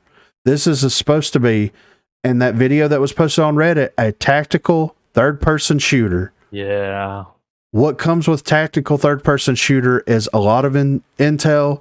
It's a lot of, information. Teamwork. Yeah, teamwork and information collection in order to be successful. Collapse. Let's make that more of a thing, as opposed to like damage, damage, damage, damage, damage. It's armor. Yeah, we're not playing Call of Duty. We're not playing Call of Duty. We're not playing Apex where we're shooting shields all day. We're playing a tactical shooter. Let's be tactical about it here. All right, guys, this is the community section of the unofficial Rogue Company podcast Broguecast. I know the last episode we did a fireside chat, and on this one we're doing a fireside chat as well. If they keep them coming out, we're going to keep hammering them out and doing what we need to do in order to report this information to you guys. But in the future, if you want to contribute, I plan on going back to including comments and doing interviews and things like that going forward. Everything kind of happened to line up in a very, very interesting kind of way with how the update cycles came out and the information was released. But if you want to contribute, you can hit us up on Twitter at Broguecast. You can shoot us an email, broguecast@gmail.com, or you can join the Discord server. The link is in the description down below. There is a Broguecast contribution section over there, and you can include anything that you would like to in that, and we will try to address it on one of the future episodes of the Broguecast. But this first clip we have here, this kind of comes right off of the This Week in Rogue Company, where Pretty Hair goes in and kind of explains exactly the thought process from the development team on why the inclusion of Mythic crates was an idea that was presented and how that kind of gets fleshed out. Here's a question for you, Nick. Can you go more in depth about today's Twirc? Will it be in ranked? That is in the video. It will not be in ranked. This is something we're just kind of experimenting with. The goal is to create a secondary, meaningful objective in our core game modes to help them feel less just like the same thing, rinse and repeat every single time. Particularly, we know demolition on certain maps can have a meta game, if you will, where it feels like, oh man, this is just the site that you attack. This is kind of the way you play this map, 80-90% of the time. So we're just trying to add some meaningful stuff kind of around the map that you can kind of plan and play around and hopefully break up what would otherwise be a monotonous experience and just try to make that variance fun. So, I mean, I understand what the development team is trying to do here, right? They're trying to break up what they consider as a monotonous experience. But here's the thing, man, like, it's not a monotonous experience. Like, we play primarily Demolition, right? Mm-hmm. Love it. I haven't got burnt out on it. Love it. Not even a bit. Yeah. Love it. And I think, like, with them trying to introduce these type of chaotic things into the game like this, it's unbalancing everything in a very substantial way. And not only that, but if you're trying to use it as a mechanism to bring players into these different types of game modes, they're trying to do, man. They're trying to bring the people that don't love Demolition into it. Yeah, and here's the thing, man. Some people just don't like single life modes, and then some people don't like respawn modes, and that's fine. And that's just the way that it is. And that'll get into another topic down here on the game modes and things like that. But like, that's just the reality of the situation. And I don't think that anybody that played the game previously is going to say, hey, they added mythic crates with RPGs and armor and Demolition. I'm reinstalling this game and going to start playing it again. I don't think that that's going to happen. I know that is one of the intended effects of this, but I still don't feel like that you're going to accomplish that goal, in my opinion. I mean, hats off to the development team for thinking outside the box. We need to think a little bit further outside of it, though, in my opinion. They're inside the crate. Yeah. Instead of outside the box. Waiting to be released. Yeah, right. Yeah. This next clip here is about the anti-cheat, and they're going to be doing big things in the future with how the anti-cheat system actually works. And I know we got a blog post on the website about this, like, I don't know, over a year ago, I think at this point, about how they're going to redo the, cheater and anti-exploit initiative. Yeah. I think that like that got kind of put on the back burner, right? And then now, that's the last time I heard about it. Yeah, right. Yeah. So I think now they're actually going to incorporate this into part of Project Saint, and they're going to actually expand on it in a positive way from the way that the clip sounds. But let's check it out and see what you guys think. There was a question in here about anti-cheat, and I'm going to talk about this a little bit because anti-cheat is a question I see a lot in the community. It came up as well in the Q&A form I threw out there. There's a question in here somewhere about it. There's 80 questions in here, guys. So I apologize if I'm not reading the exact thing. I think it's what is being done about cheating. That's the exact question. So TLDR, yes. This is the tough thing about answering any sort of question about anti-cheat is that cheating is a arms race, essentially. And it is tough to discuss without essentially giving away too much. However, I think this is still worth talking about because if I don't know if anyone in here, I mean, I'm sure there are, but if anyone in here plays League of Legends or Valorant, let's bring these up as an example because I think they're a good example for this. So League of Legends in particular, and Valorant followed some of this. Basically, the way in which League of Legends combated cheating is by not sending information from the server to the client about, say, someone in a bush until they, like, moments before they were revealed. And the reason for this is so that there was a lot of cheats read memory. There's a couple types. There's like basically 3 major buckets, but really what we're talking about here is cheats that look at what is stored on your memory, information that is being sent from the server to the client to the engine, in this case Unreal. And it's kind of like unpacking that and going, hey, this actor is right here. And that's how you get things like what is considered to be walls and what is considered to be aimbotting. So I see that the notification, by the way, just went out for this chat. So expect a lot of people to come in here. But those I would say, like, walls, aimbots are the really big things here. And the way in which this was accomplished in League is by not sending any of that information from the server to the client until the very last moment. It's worth noting that the League of Legends server client was on an engine that big rig truckers used. And whenever they launched Valorant, there's actually a really interesting tech blog that they released about this, but they were trying to find a way in Unreal to kind of replicate this solution, and dug into it with basically could you tell the server and Unreal to despawn irrelevant actors, or to basically limit the amount of information that is being sent. So a way of preventing players from receiving unnecessary information from a server, a way to decide which information is necessary for each player, and a way of catching a player up when unnecessary information becomes necessary. Like you round a corner and there's a player right there. So they had to essentially dig into some of the guts of the Unreal Engine in order to figure this out. Now, the reason that this has worked for Valorant, I actually brought this up to Zenon. His name is Dale. He's wonderful. He's one of our engineers, and I brought this up to him in a conversation, and he actually ping-ponged this off of some other engineers inside the studio.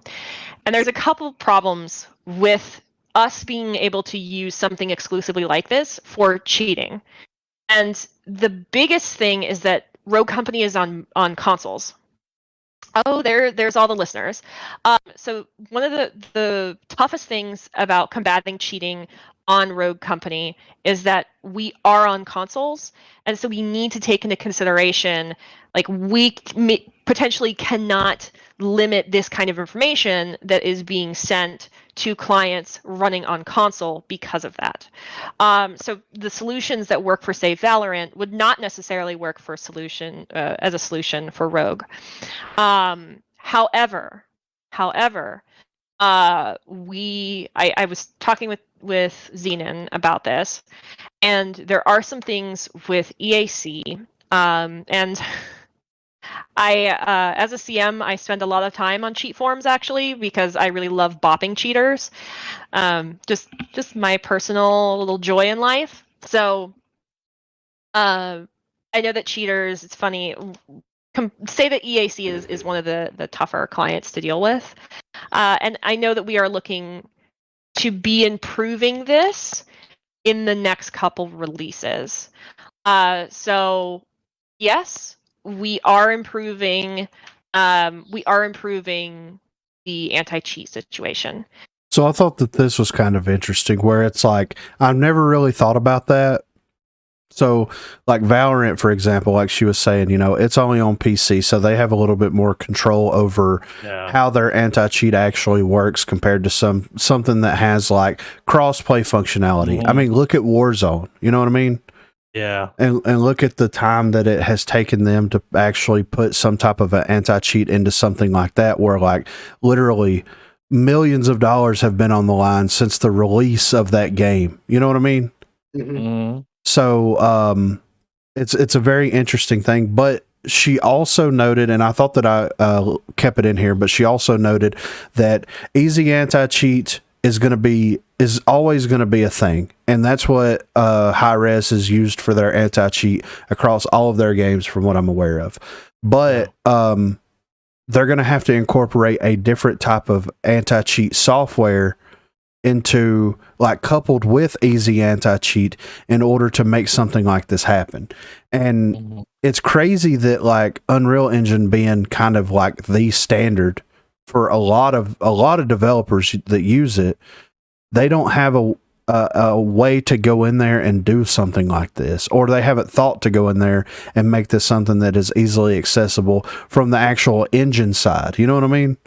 Mm-hmm. Like, it seems like someone out there would have developed something like this, especially since, like, Valorant, which, I mean, they've got those, like, super low tick rate servers, which means that cheaters are going to be way more apparent in that type of game. You know what I mean? So, like, oh yeah, it's just kind of crazy, in my opinion, that no one has developed an anti-cheat to this extent on Unreal. But if Hi-Res and the guys over at Rogue Company are able to make something like this, that could potentially be another revenue, you know. Might put them on the map. Yeah. If they can get a good anti-cheat. Yeah, for Unreal, like, dude, Yeah. that might Well, here's what you need. You need a game where people are cheating, so you can, yeah. you know, Oh yeah, for sure. Right. you're running benchmarks at that point. Yeah, right. It's like, okay, here's how you find a cheater. Look at the headshots. Yeah, yeah. We see them all the time, Yeah. So, and you know when you see one. yeah, absolutely. So they're saying in the next couple of releases, I'm going to say probably fall, we may see a new anti-cheat being put in the game. And like I said, that they did the whole anti-cheat initiative like forever ago. Mm-hmm. It's good that they're finally now getting around to solving the issue. And to me, it feels like that Minnie has been kind of a spearhead for that discussion. That's the only reason we know about it. Exactly. So hats off to her, you know? Transparency. Yeah. So this next little blurb we've got here is about the glitch changes or rework. So people were asking if glitch was going to be reverted or if there were going to be any changes to glitch because of what they did with his ability. And this is kind of what they had to say about that. So, Are there any plans to revert the glitch change? No plans currently. Just to balance, we're looking at, for, I guess I can, it's not the biggest deal. We're going to go over this on the Patch Notes show for 2.3, which is happening next week. We're going to change the duration that you are hacked for glitch, and we might look at adjusting the cooldown for it as well. But the change to glitch does solve the core issue. I kind of break it down in I guess it was, can't remember if it was a Patch Notes or a Twirc show. But the core reasoning, I think, is still sound and still something we stand behind. So we would be looking at balance adjustments in the way of, his cooldown or how long you're hacked for, stuff like that. But we really wanted to address the sort of intel gathering, almost flanking play style that Glitch fell into, because it was not really his intended design. So yeah, there's no plans for them to revert the glitch changes, and they are going to be making adjustments to him. So I don't know. They're saying that they're going to adjust the duration of it. It's like for the abilities. Yes. But mainly it'll be like your hacking utility shit. Like whatever's out, you can get rid of it. Yeah. I'm very... Makes sense. Go ahead, man. I think what bothers me the most about all of it is that a bunch of people who love Glitch, because I've never heard many people really complain about his ability or anything before. No. People who love Glitch and love playing him a certain way, they care more about how they envision the character than how the people that are consuming the product are using it. Yeah. And that really bugs me, man, because Glitch was one of my top 3 played characters, and he's just not going to be now. Yeah. I don't find him as useful. I mean, the only saving grace to him at this point to me is that he has the LMPX. Yeah. That's about it, man. Yeah. And like we said before, man, it's like you to me as a person, if I'm a game developer and someone is playing someone in multiple different ways, that should be a sign of a very well developed character, right? Yeah. So for as fucking infuriating as it is to play against fucking Runway, the different ways that you are actually able to play that character and the versatility that she brings to the game is something that is like just, it changes everything, and you can change on the fly with a character how you're playing and approaching the situations. Why would you want to like restrict one of the rogues that has the ability to do that down and funnel them into a very specific type of play? Like, that's basically saying like, well, we want Lancer to be a flanker, and that's her only intended purpose. So what we're going to do is like, her ability is always going to be active. Constantly. The entire time that you play, it's going to be active. She's not going to make any noise whatsoever because we need her to be that flanking character. Why? It's... Well, here's the thing, too. If you really cared about the roles that you assign these rogues to begin with, then why the fuck did you introduce weapon mastery? Exactly. Yeah. Yeah. Because some SMGs can be better in certain situations than other SMGs are. Yeah. And to be able to swap those around, man, you can make a character that's meant to be a flanker, a straight up breacher that'll push up into your shit. Yeah. Well, if you'll remember, whenever they decided to make a change to glitch, they said they always make changes because there's not enough people playing that character. And it's because they don't know how. Yeah. You know? So they just try to make it, they streamlined it. Yeah. They're like, I played the fuck out of this character, yeah, dude. but when there's people that don't even stick around long enough because they usually leave before they can learn how to play a character. Yeah. So they just made it. Now you can just do everything. It's like, oh, that's easy. And the majority of the people that I've actually talked to about the glitch changes hate the glitch changes, and they're not playing glitch anymore because of those changes. So move the skill. Going to be. Yeah. So like, and it really makes me angry because I really enjoyed playing glitch and playing him. And I'd never played him as a flanker, but I definitely used him as intel. And that's one of the things, though, is everyone knew he could be used that way. Yeah, so really. You understood what was going on. Yeah. It wasn't like it was a mystery. You know what I mean? And I also knew that I could drag his fucking hack out if I put down a couple of claymores and save one. Yeah. And I could still get it down with one, you know? Yeah, exactly. Counterplay. But now, it's just so God. Yeah. They're eliminating every bit of tactical to this game. Yeah. That's right. That's definitely how it feels. Damn. They get so angry about what the community says, and they say that we're mean, which I've seen some people be mean, sure, but most of it's just constructive criticism, man. We want this game to be better. And we're telling you what we want to play. It can't be better when you're taking the good things that are already in it and making them worse. Yeah, right. Yeah. You've done it multiple times with multiple things. And it seems like it's going to be a never-ending process at this point, you know?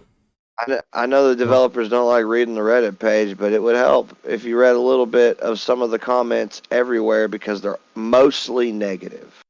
Yeah. So maybe have a brainstorming session as a group and figure out ways with these comments to improve your game and spend your money on those things instead of unnecessary things. Yeah, exactly. Why the fuck you changing the KA-30 when you could have changed the objection that is still a laser beam? We haven't talked about that yet.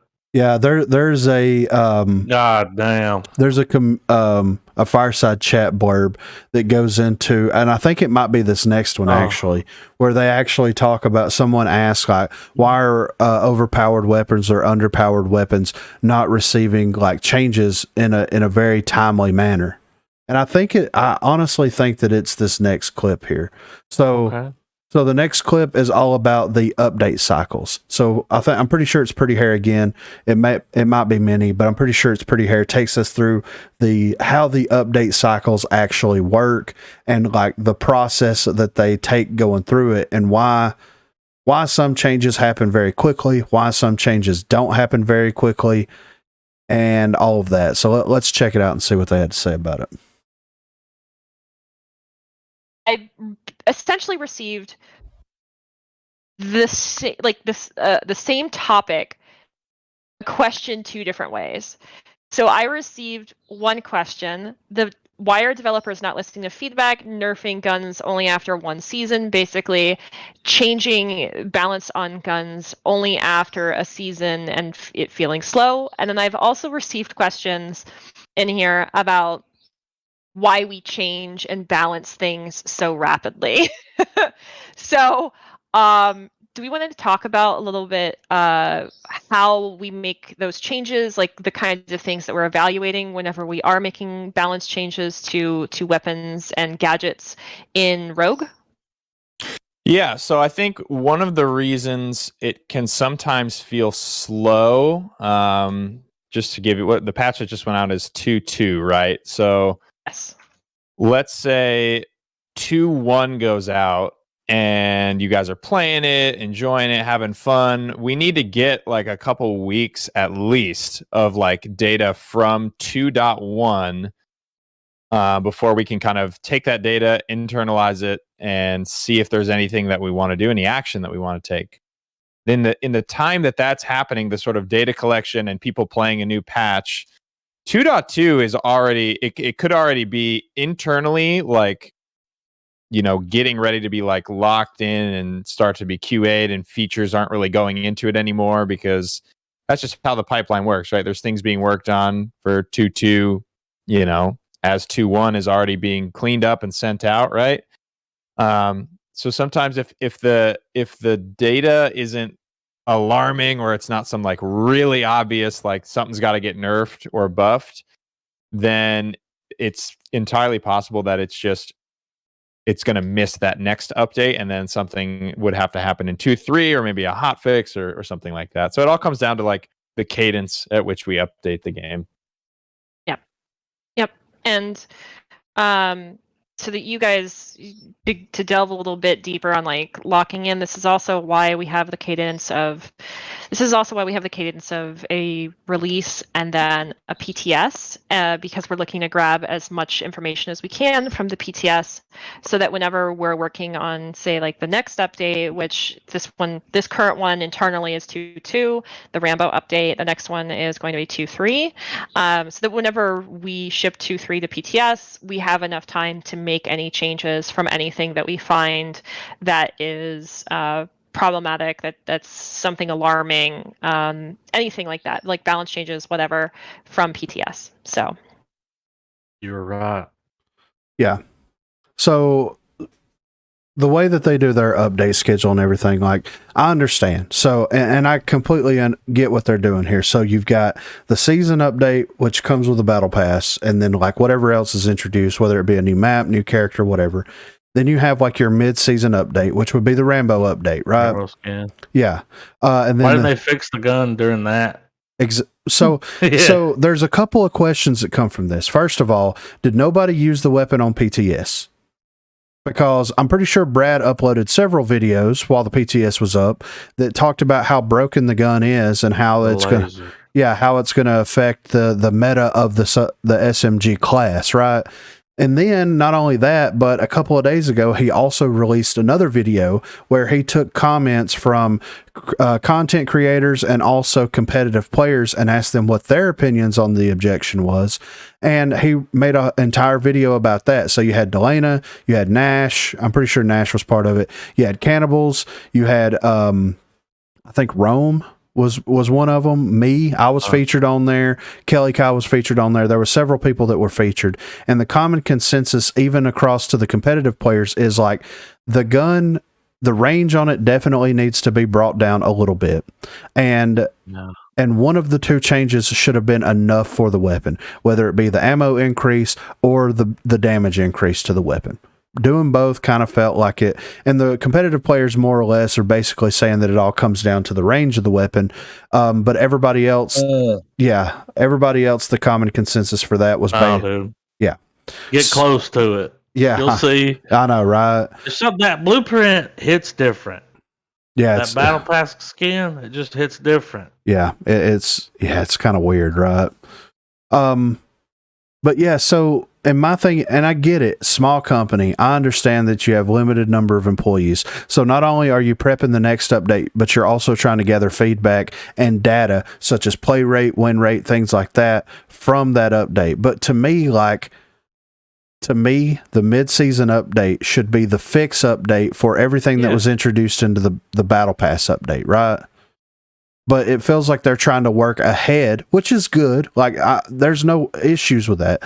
But it feels like they're trying to focus too much on the future of everything to actually recognize like the changes that need to happen like immediately. And to me, like the arbitrator, the objection, a couple of the other weapons, the KA-30, when they did crazy changes to it, that was stuff that should have been addressed in the mid-season update, and they should have brought those back in line. And because you can always go in and make more changes to the weapons, right?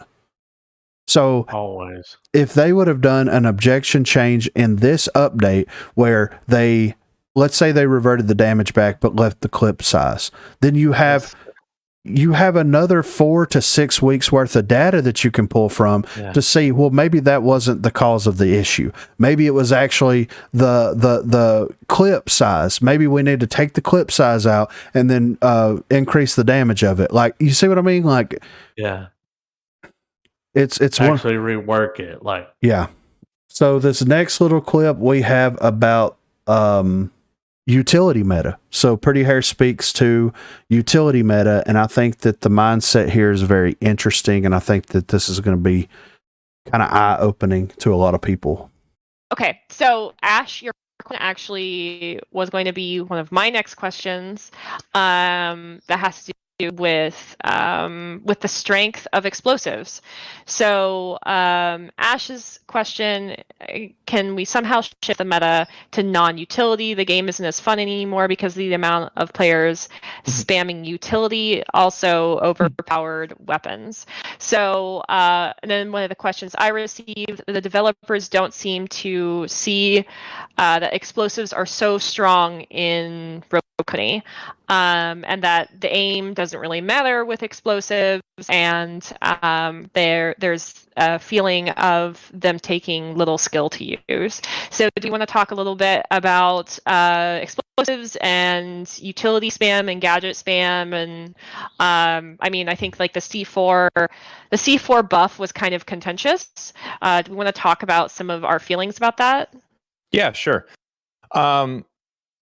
Explosives in a game, we do have something planned to kind of address, especially in a mode like King of the Hill, or respawn modes in general. You just get all of your stuff back as soon as you respawn.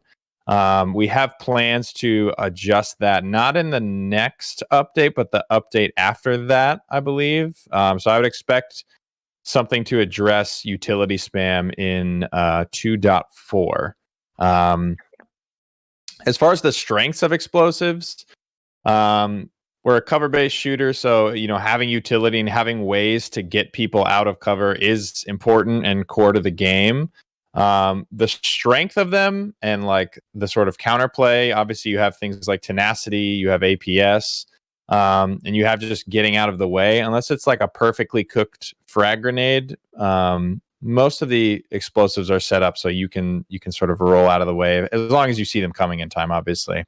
And if they aren't strong enough to kill people and other players, then they don't necessarily do their job of getting people out of cover. So there is a fine balance of them being scary enough to actually force people to move and too scary. But I think the core of the issue is really people just being able to respawn and get all of their stuff back, and especially in a mode like a King of the Hill where dying really doesn't have that consequence.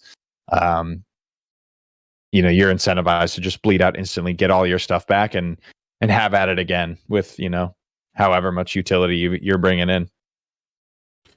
So, I mean, we can all admit here that like the utility meta is absolutely like very prevalent in all game modes, right? It's worse in respawn modes for sure, but it's still there even in demolition, right? And sensors, dude.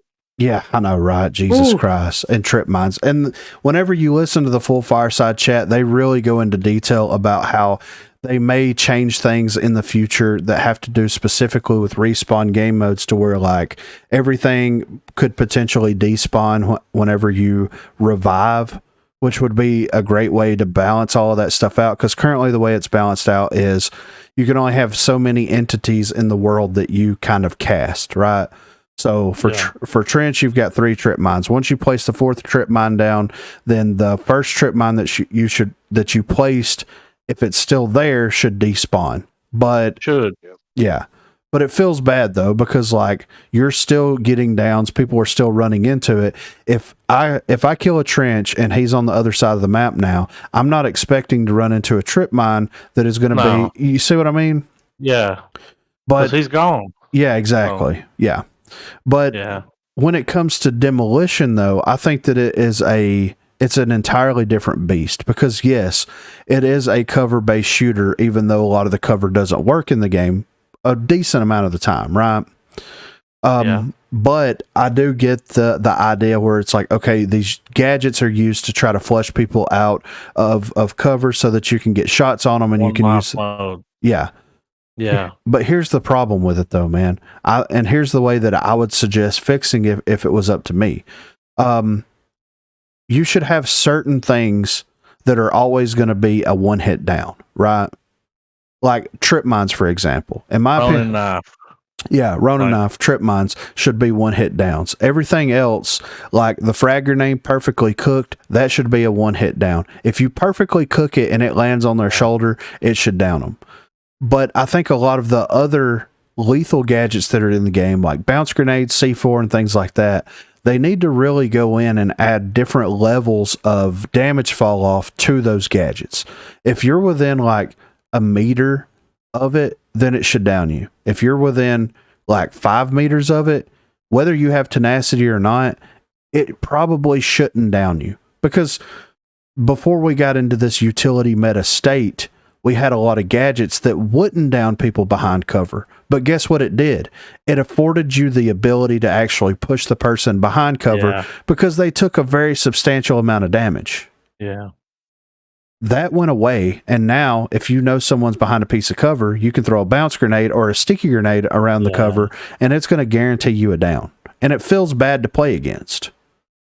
So I think that if they actually put the work in and kind of redesigned some of these lethal gadgets and gave them multiple levels of damage fall off, where you had, you know, from let's say 1 to 3 meters was a down, and then let's say 3 to 8 meters is like it takes all your health. It takes 80% of your health, you know, something like that. And then anything outside of that should only take 20% of your health. It'll allow you more survivability. It would get rid of the need for tenacity completely, because you would have to respond to the situation immediately, and it would keep the utility meta to a minimum. To me, like if there was a way for them to get rid of tenacity and they actually like go in and fully rework the gadgets, then to me that's a win-win situation. That's what they're going to have to do. Yeah. They're not going to. They have to. I don't mind the way that the grenades are now. I just think that the only thing that sucks is when you have a team that cheeses out and they'll pick like their own way, and then 3 people with Simtex. Yeah. That's ridiculous when you just got Simtex over and over and over again.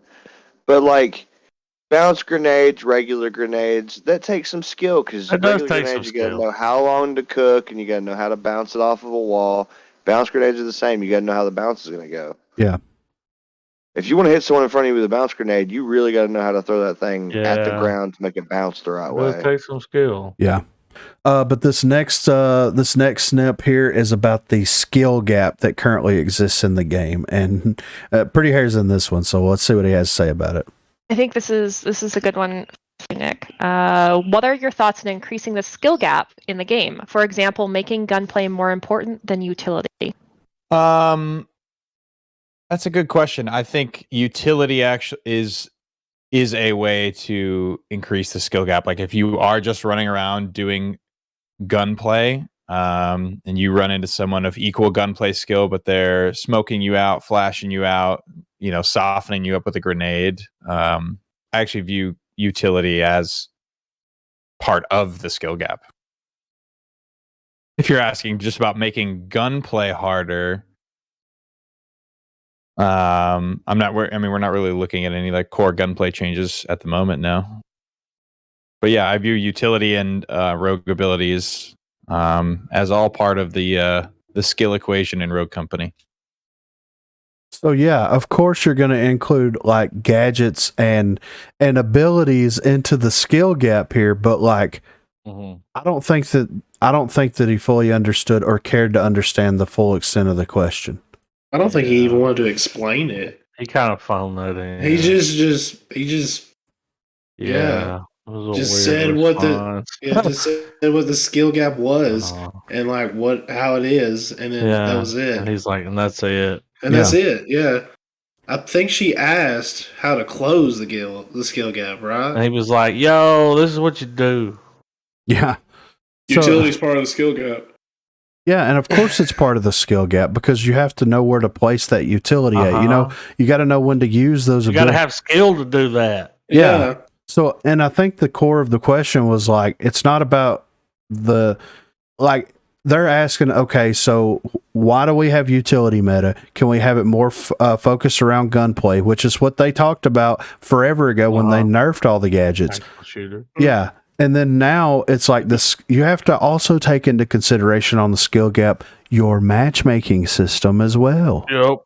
So, who you playing with? Yeah. So when you got a bunch of people coming in new, yeah, and they're just getting hit with just Simtex and just everything, bounce grenades, shut down. Yeah. It's over.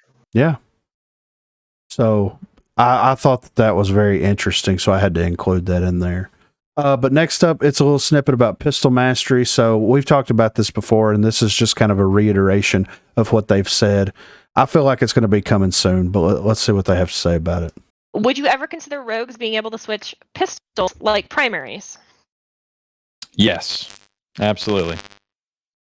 I think with the weapon mastery system when it came out, it's kind of presented in a way like you would absolutely get the idea that you could, and it's something that we're looking to do in the future. Just because like the challenges are already set up, the wraps or rewards are all set up there. We just need to like let you do it, and it seems like it's something people want. So yeah.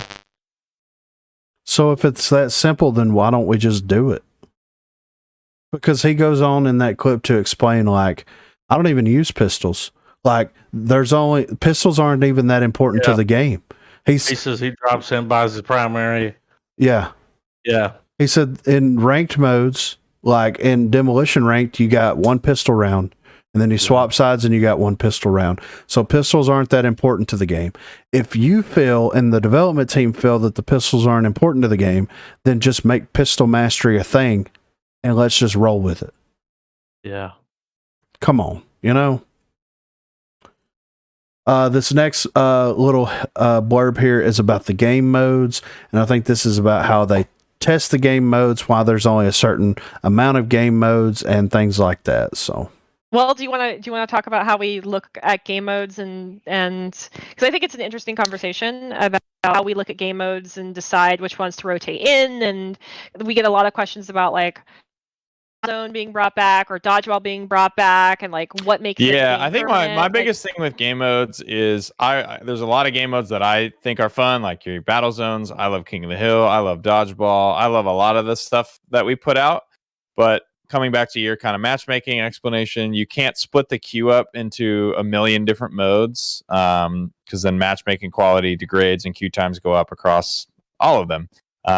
So something like a map mode voting system is likely how we are going to find a way to integrate more of what you guys like in terms of game modes without splitting up the queue. The goal is to not split up the queue, but to have more game mode options available for you all. And of course, they go a little bit more into detail about this. And because someone asked the questions about map voting, game mode voting, and things like that, because they talked about bringing that into ranked, right? So that you can vote on the map and the game mode that's going to be played on said map.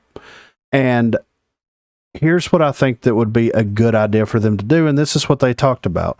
So they basically want to take all of the respawn game modes, lump all of them together into one queuable mode, and then load you into a match, have you pick as a vote on what you want to play and on what map it's associated with.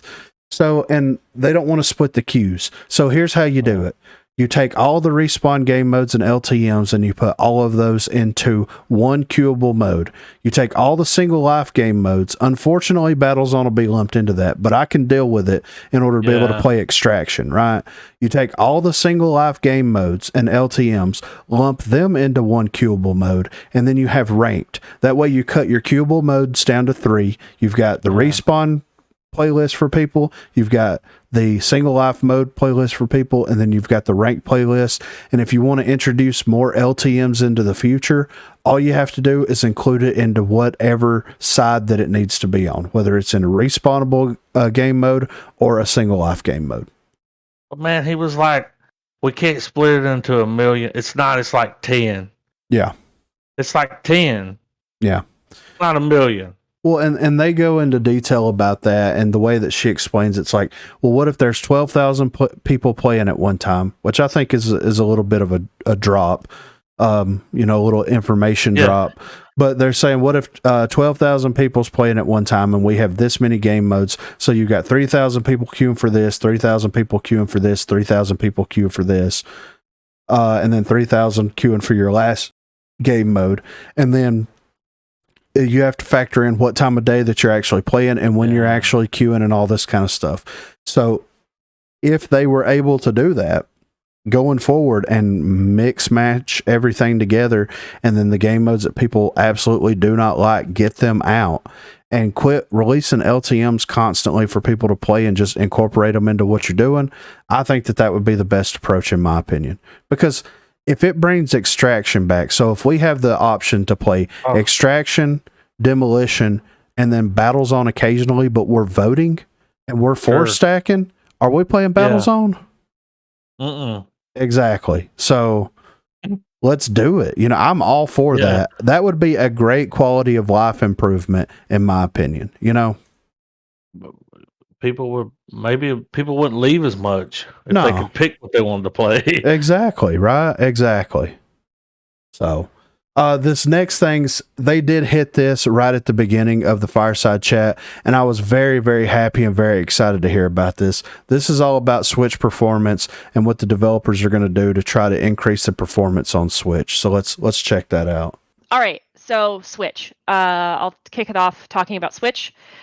Is our Switch players, while not as many Switch players as there are like Xbox players or PlayStation players, I think our Switch players deserve a lot of love and respect for sticking with Rogue Company and playing Rogue Company despite any and all of the frustrations they've run into. So there's a couple things with Switch right now: Meltdown, Arena, Lockdown, that were mentioned up here by Green Boy. So we are aware of performance issues on that. There was someone, I want to say Victoria, but I might be misremembering her name. Oh no, I have a lot of mentions. I'm digging for her mention exactly because she sent this to me yesterday. Vanessa, her name is Vanessa. So Vanessa, if you're listening to this, I hear you, I see you. So Vanessa sent us a video of really bad audio stuttering on the Switch, and the team has been looking into that today, and we're talking about trying to allocate more resources to work on the Switch. So we want to improve the Switch experience. I know it's been really rough. Meltdown. I know Arena has been a sore point for a while for Switch players, Lockdown, etc. So we just want to make that a better experience for people. We know that it's crashing. We know that there's audio issues. It sounds really bad. So yeah. So, dude, whenever I heard them open up with this, because whenever I do the stream, we play with Switch players, and they're great players. We were trying to play with a dude the other night, and it just wouldn't allow him to queue in any game modes. Even without us, he couldn't queue. Yeah, he just couldn't play the game. No, it wouldn't. He had just bought the battle pass. He was, Yeah, exactly. Like, so I'm so happy that they're gonna put more resources into making the Switch experience better for everybody, because she's right. Anybody that's been playing on Switch and continues to play on Switch through all the shortcomings and the bullshit, I'll say it, all the bullshit that they have to deal with on Switch, they deserve a fucking avatar and a fucking skin. You know what I mean? Like legit. Because it seems like every time I talk to a Switch player, or every time that I see stuff mentioned on social media about people that play on Switch, they're having one of the worst times trying to play this game, but they love it so much and want to continue to play it. Yeah, that's fine. And I'm happy that they're going to be dedicating resources to get that up and running. And who knows, maybe they'll find a way. Maybe they'll find a way to include the 6v6 stuff. I feel like if they took the money and actually invested in the servers, I'm sure that there would be a way for them to actually do some of the major hardware limitation hosting on the server itself, because they were able to run Resident Evil 7 on the Switch in 4K through streaming it from a server. It ain't the Switch, man. Yeah, so it ain't the Switch. It ain't your computer. It's not your Xbox or your PlayStation. Yeah, So if they put it out there, and if they actually try to address these issues, I'm almost certain there's a way to make all this stuff happen. It's just how much time and money are you willing to invest in making that experience pleasant? And I hope that they're willing to put as much time and money as needed into making that a pleasant experience. Next up is a little blurb on matchmaking. So this kind of goes coupled with what we talked about before, but this is a quick little thing about matchmaking here. But matchmaking systems will err on the side of getting you into a match quickly, as opposed to making you wait a really long time for a really good match. So what that means is that in a lot of games, especially during off-peak hours, you may essentially find yourself in matches where you feel like the matches are of poor quality, because there's simply not as many players online queuing for that queue that are within your skill level. So the matchmaker tries to find people as quickly as possible, as close as possible, and throw you into a match together. So TLDR is the more people that are online, the better matches you are going to have. Yeah. So, of course, the more people that are online, the easier the matchmaker is going to be able to pair you with and against people that are on that skill level.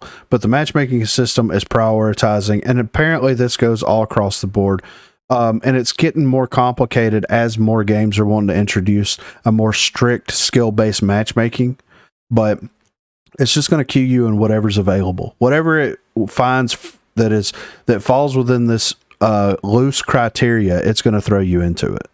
And she went on to say that they're working with the Google Open Match, I think it's what it's called, the open source matchmaking system that they're trying to incorporate. But they're trying to tweak it and make it, less about queuing you into a match quickly and trying to split the difference of, like, maybe you'll have a minute or a minute and a half queue time, but it'll put you in a more closely skilled match. And at least they finally came out and said, like, the matchmaking works this way. This is how it's worked. This is how it's going to continue to work. But we're putting things out there and we're trying to do things to make that matchmaking experience more pleasant. So, and when a member of the development team says something like that, it's gospel until it's not, right? Yeah. So it's on record. Yeah. So I'm not expecting this change to be something that happens like overnight by any stretch of the imagination, but at least that they finally came out and explained it, and they're actively working in the right direction to make it a pleasant experience.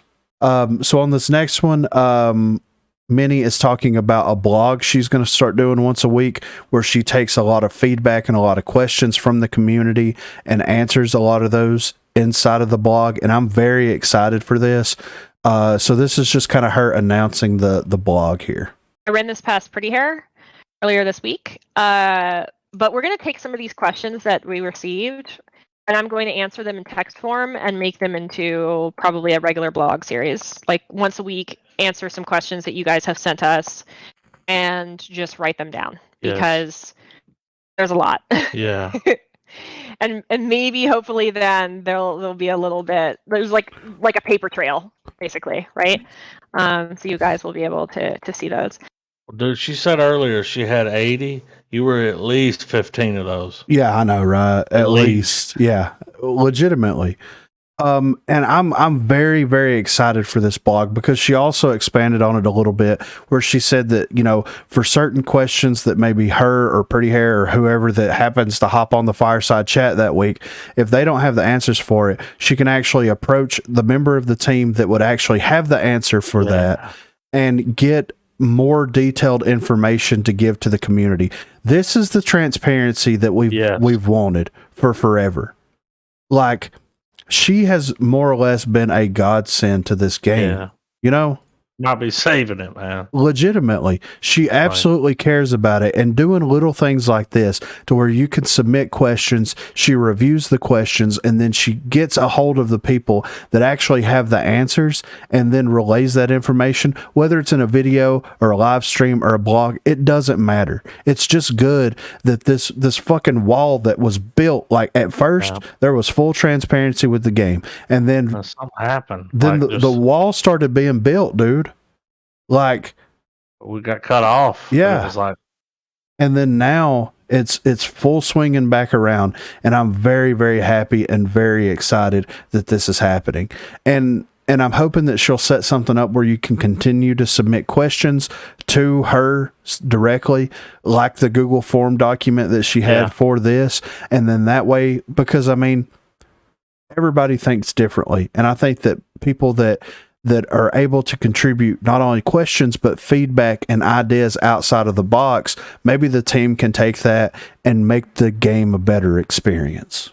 Next up, this is her announcing the First Watch Games podcast. This is something that she talked about on the last episode of the Fireside Chat, but she is kind of officially announcing it here and gives a little, she goes in depth and gives a little feedback on it, and I'll hit on that because this is a short clip. But yeah, this is the announcement.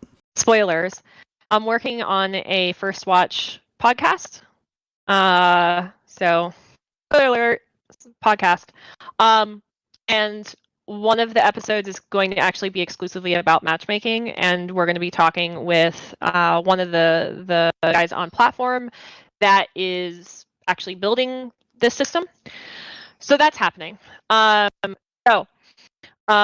Yes, I do know about the existence of Broguecast. So I had to include that in there, right? So Scuzzy, who's contributed to the Broguecast several times, like this dude's reached out to me on Twitter and been like, "Hey man, what do you think about this? Or what do you think about this post over on Reddit that I typed up and all this kind of stuff?" He said in the chat, about Broguecast and everything. I'm kind of hoping that the Fireside Chats or the developer talk or dev talk, whatever she's calling it now, kind of transitions into a more conversational piece. Yeah, this is nice. Yeah, this is great, man. I'm excited. And since the first one's going to be focused on matchmaking, and it's going to explain like how the matchmaking system works, what the shortcomings of the matchmaking system is, what the standard across the gaming landscape is, it's going to be cool to hear all that stuff, and it'll give some insight, because I mean, as players, we're just like, it bad, make better, right? Yeah. And I know that there's way more technical details that go into all that stuff, but someone take the time and explain that, so at least the intelligent people can recognize that and understand where the shortcomings are coming from, right? So, well, with the Twirc, you're getting like 2 or 3 minutes. Yeah. We're getting 4 hours over here, folks. Yeah, it's great. 3.5. It's a Batman movie. Yeah, yeah, right. So, I encourage everybody to go listen to the full 4 hours. Like, I know it's a hefty undertaking, but if you care about the game and you're passionate about it, I would absolutely recommend anybody to go check it out. But the last piece here is going to be a surprise. We're just going to play it and roll with it from there. Would I like to be a guest on Broguecast? Sure. Sure. Hit me up. I mean, she said it. Yeah. She said that she said it with not much enthusiasm, though. Yeah. Well, she's on record. Yeah. So love to have her on.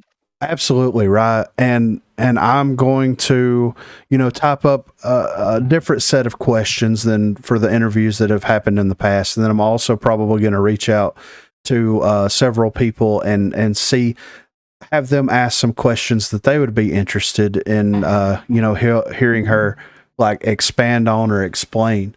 And, I mean, dude, I would love to have her on and to talk to her about, about her position, what she came into, the challenges that she faces being a community manager. Like, I'm really interested in that kind of stuff. And I think that would open, because she delves into some of that stuff in the Fireside Chats. if you listen to the whole thing, she does talk about, the toll that it takes on the developers and how, crucial feedback is and how certain feedback is better than other feedback, all this kind of stuff. But I'm definitely going to reach out. I'm definitely going to get her on as quickly as humanly possible. I'll probably try to wait until the next update comes out. Mm-hmm. And maybe a little bit longer than that, because I know it's going to be a very stressful time, especially with how the community has reacted to the Mythic crates and whatever other changes are coming. But definitely going to reach out and make that happen. But this is episode number 20 of the unofficial Rogue Company podcast, Broguecast.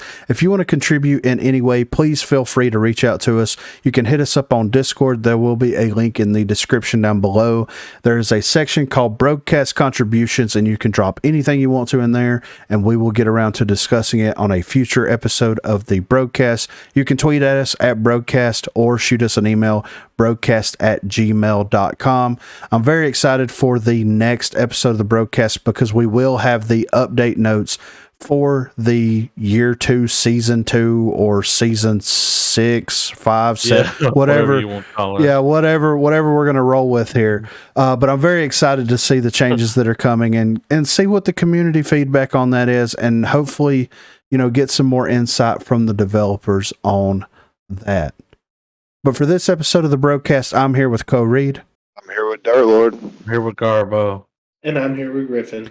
And thank you guys so much for sitting down and listening to us, giving us feedback, and helping us with these polls. I'm hoping to do more of those in the future, so please be on the lookout for that. But thank you guys so much. Have a good night. I don't know why I said that, but... Have a good night? Yeah, I don't know why I said that. But have a good one. I'll do that one. Yeah, you can always reshoot it, right? Yeah, right. Yeah.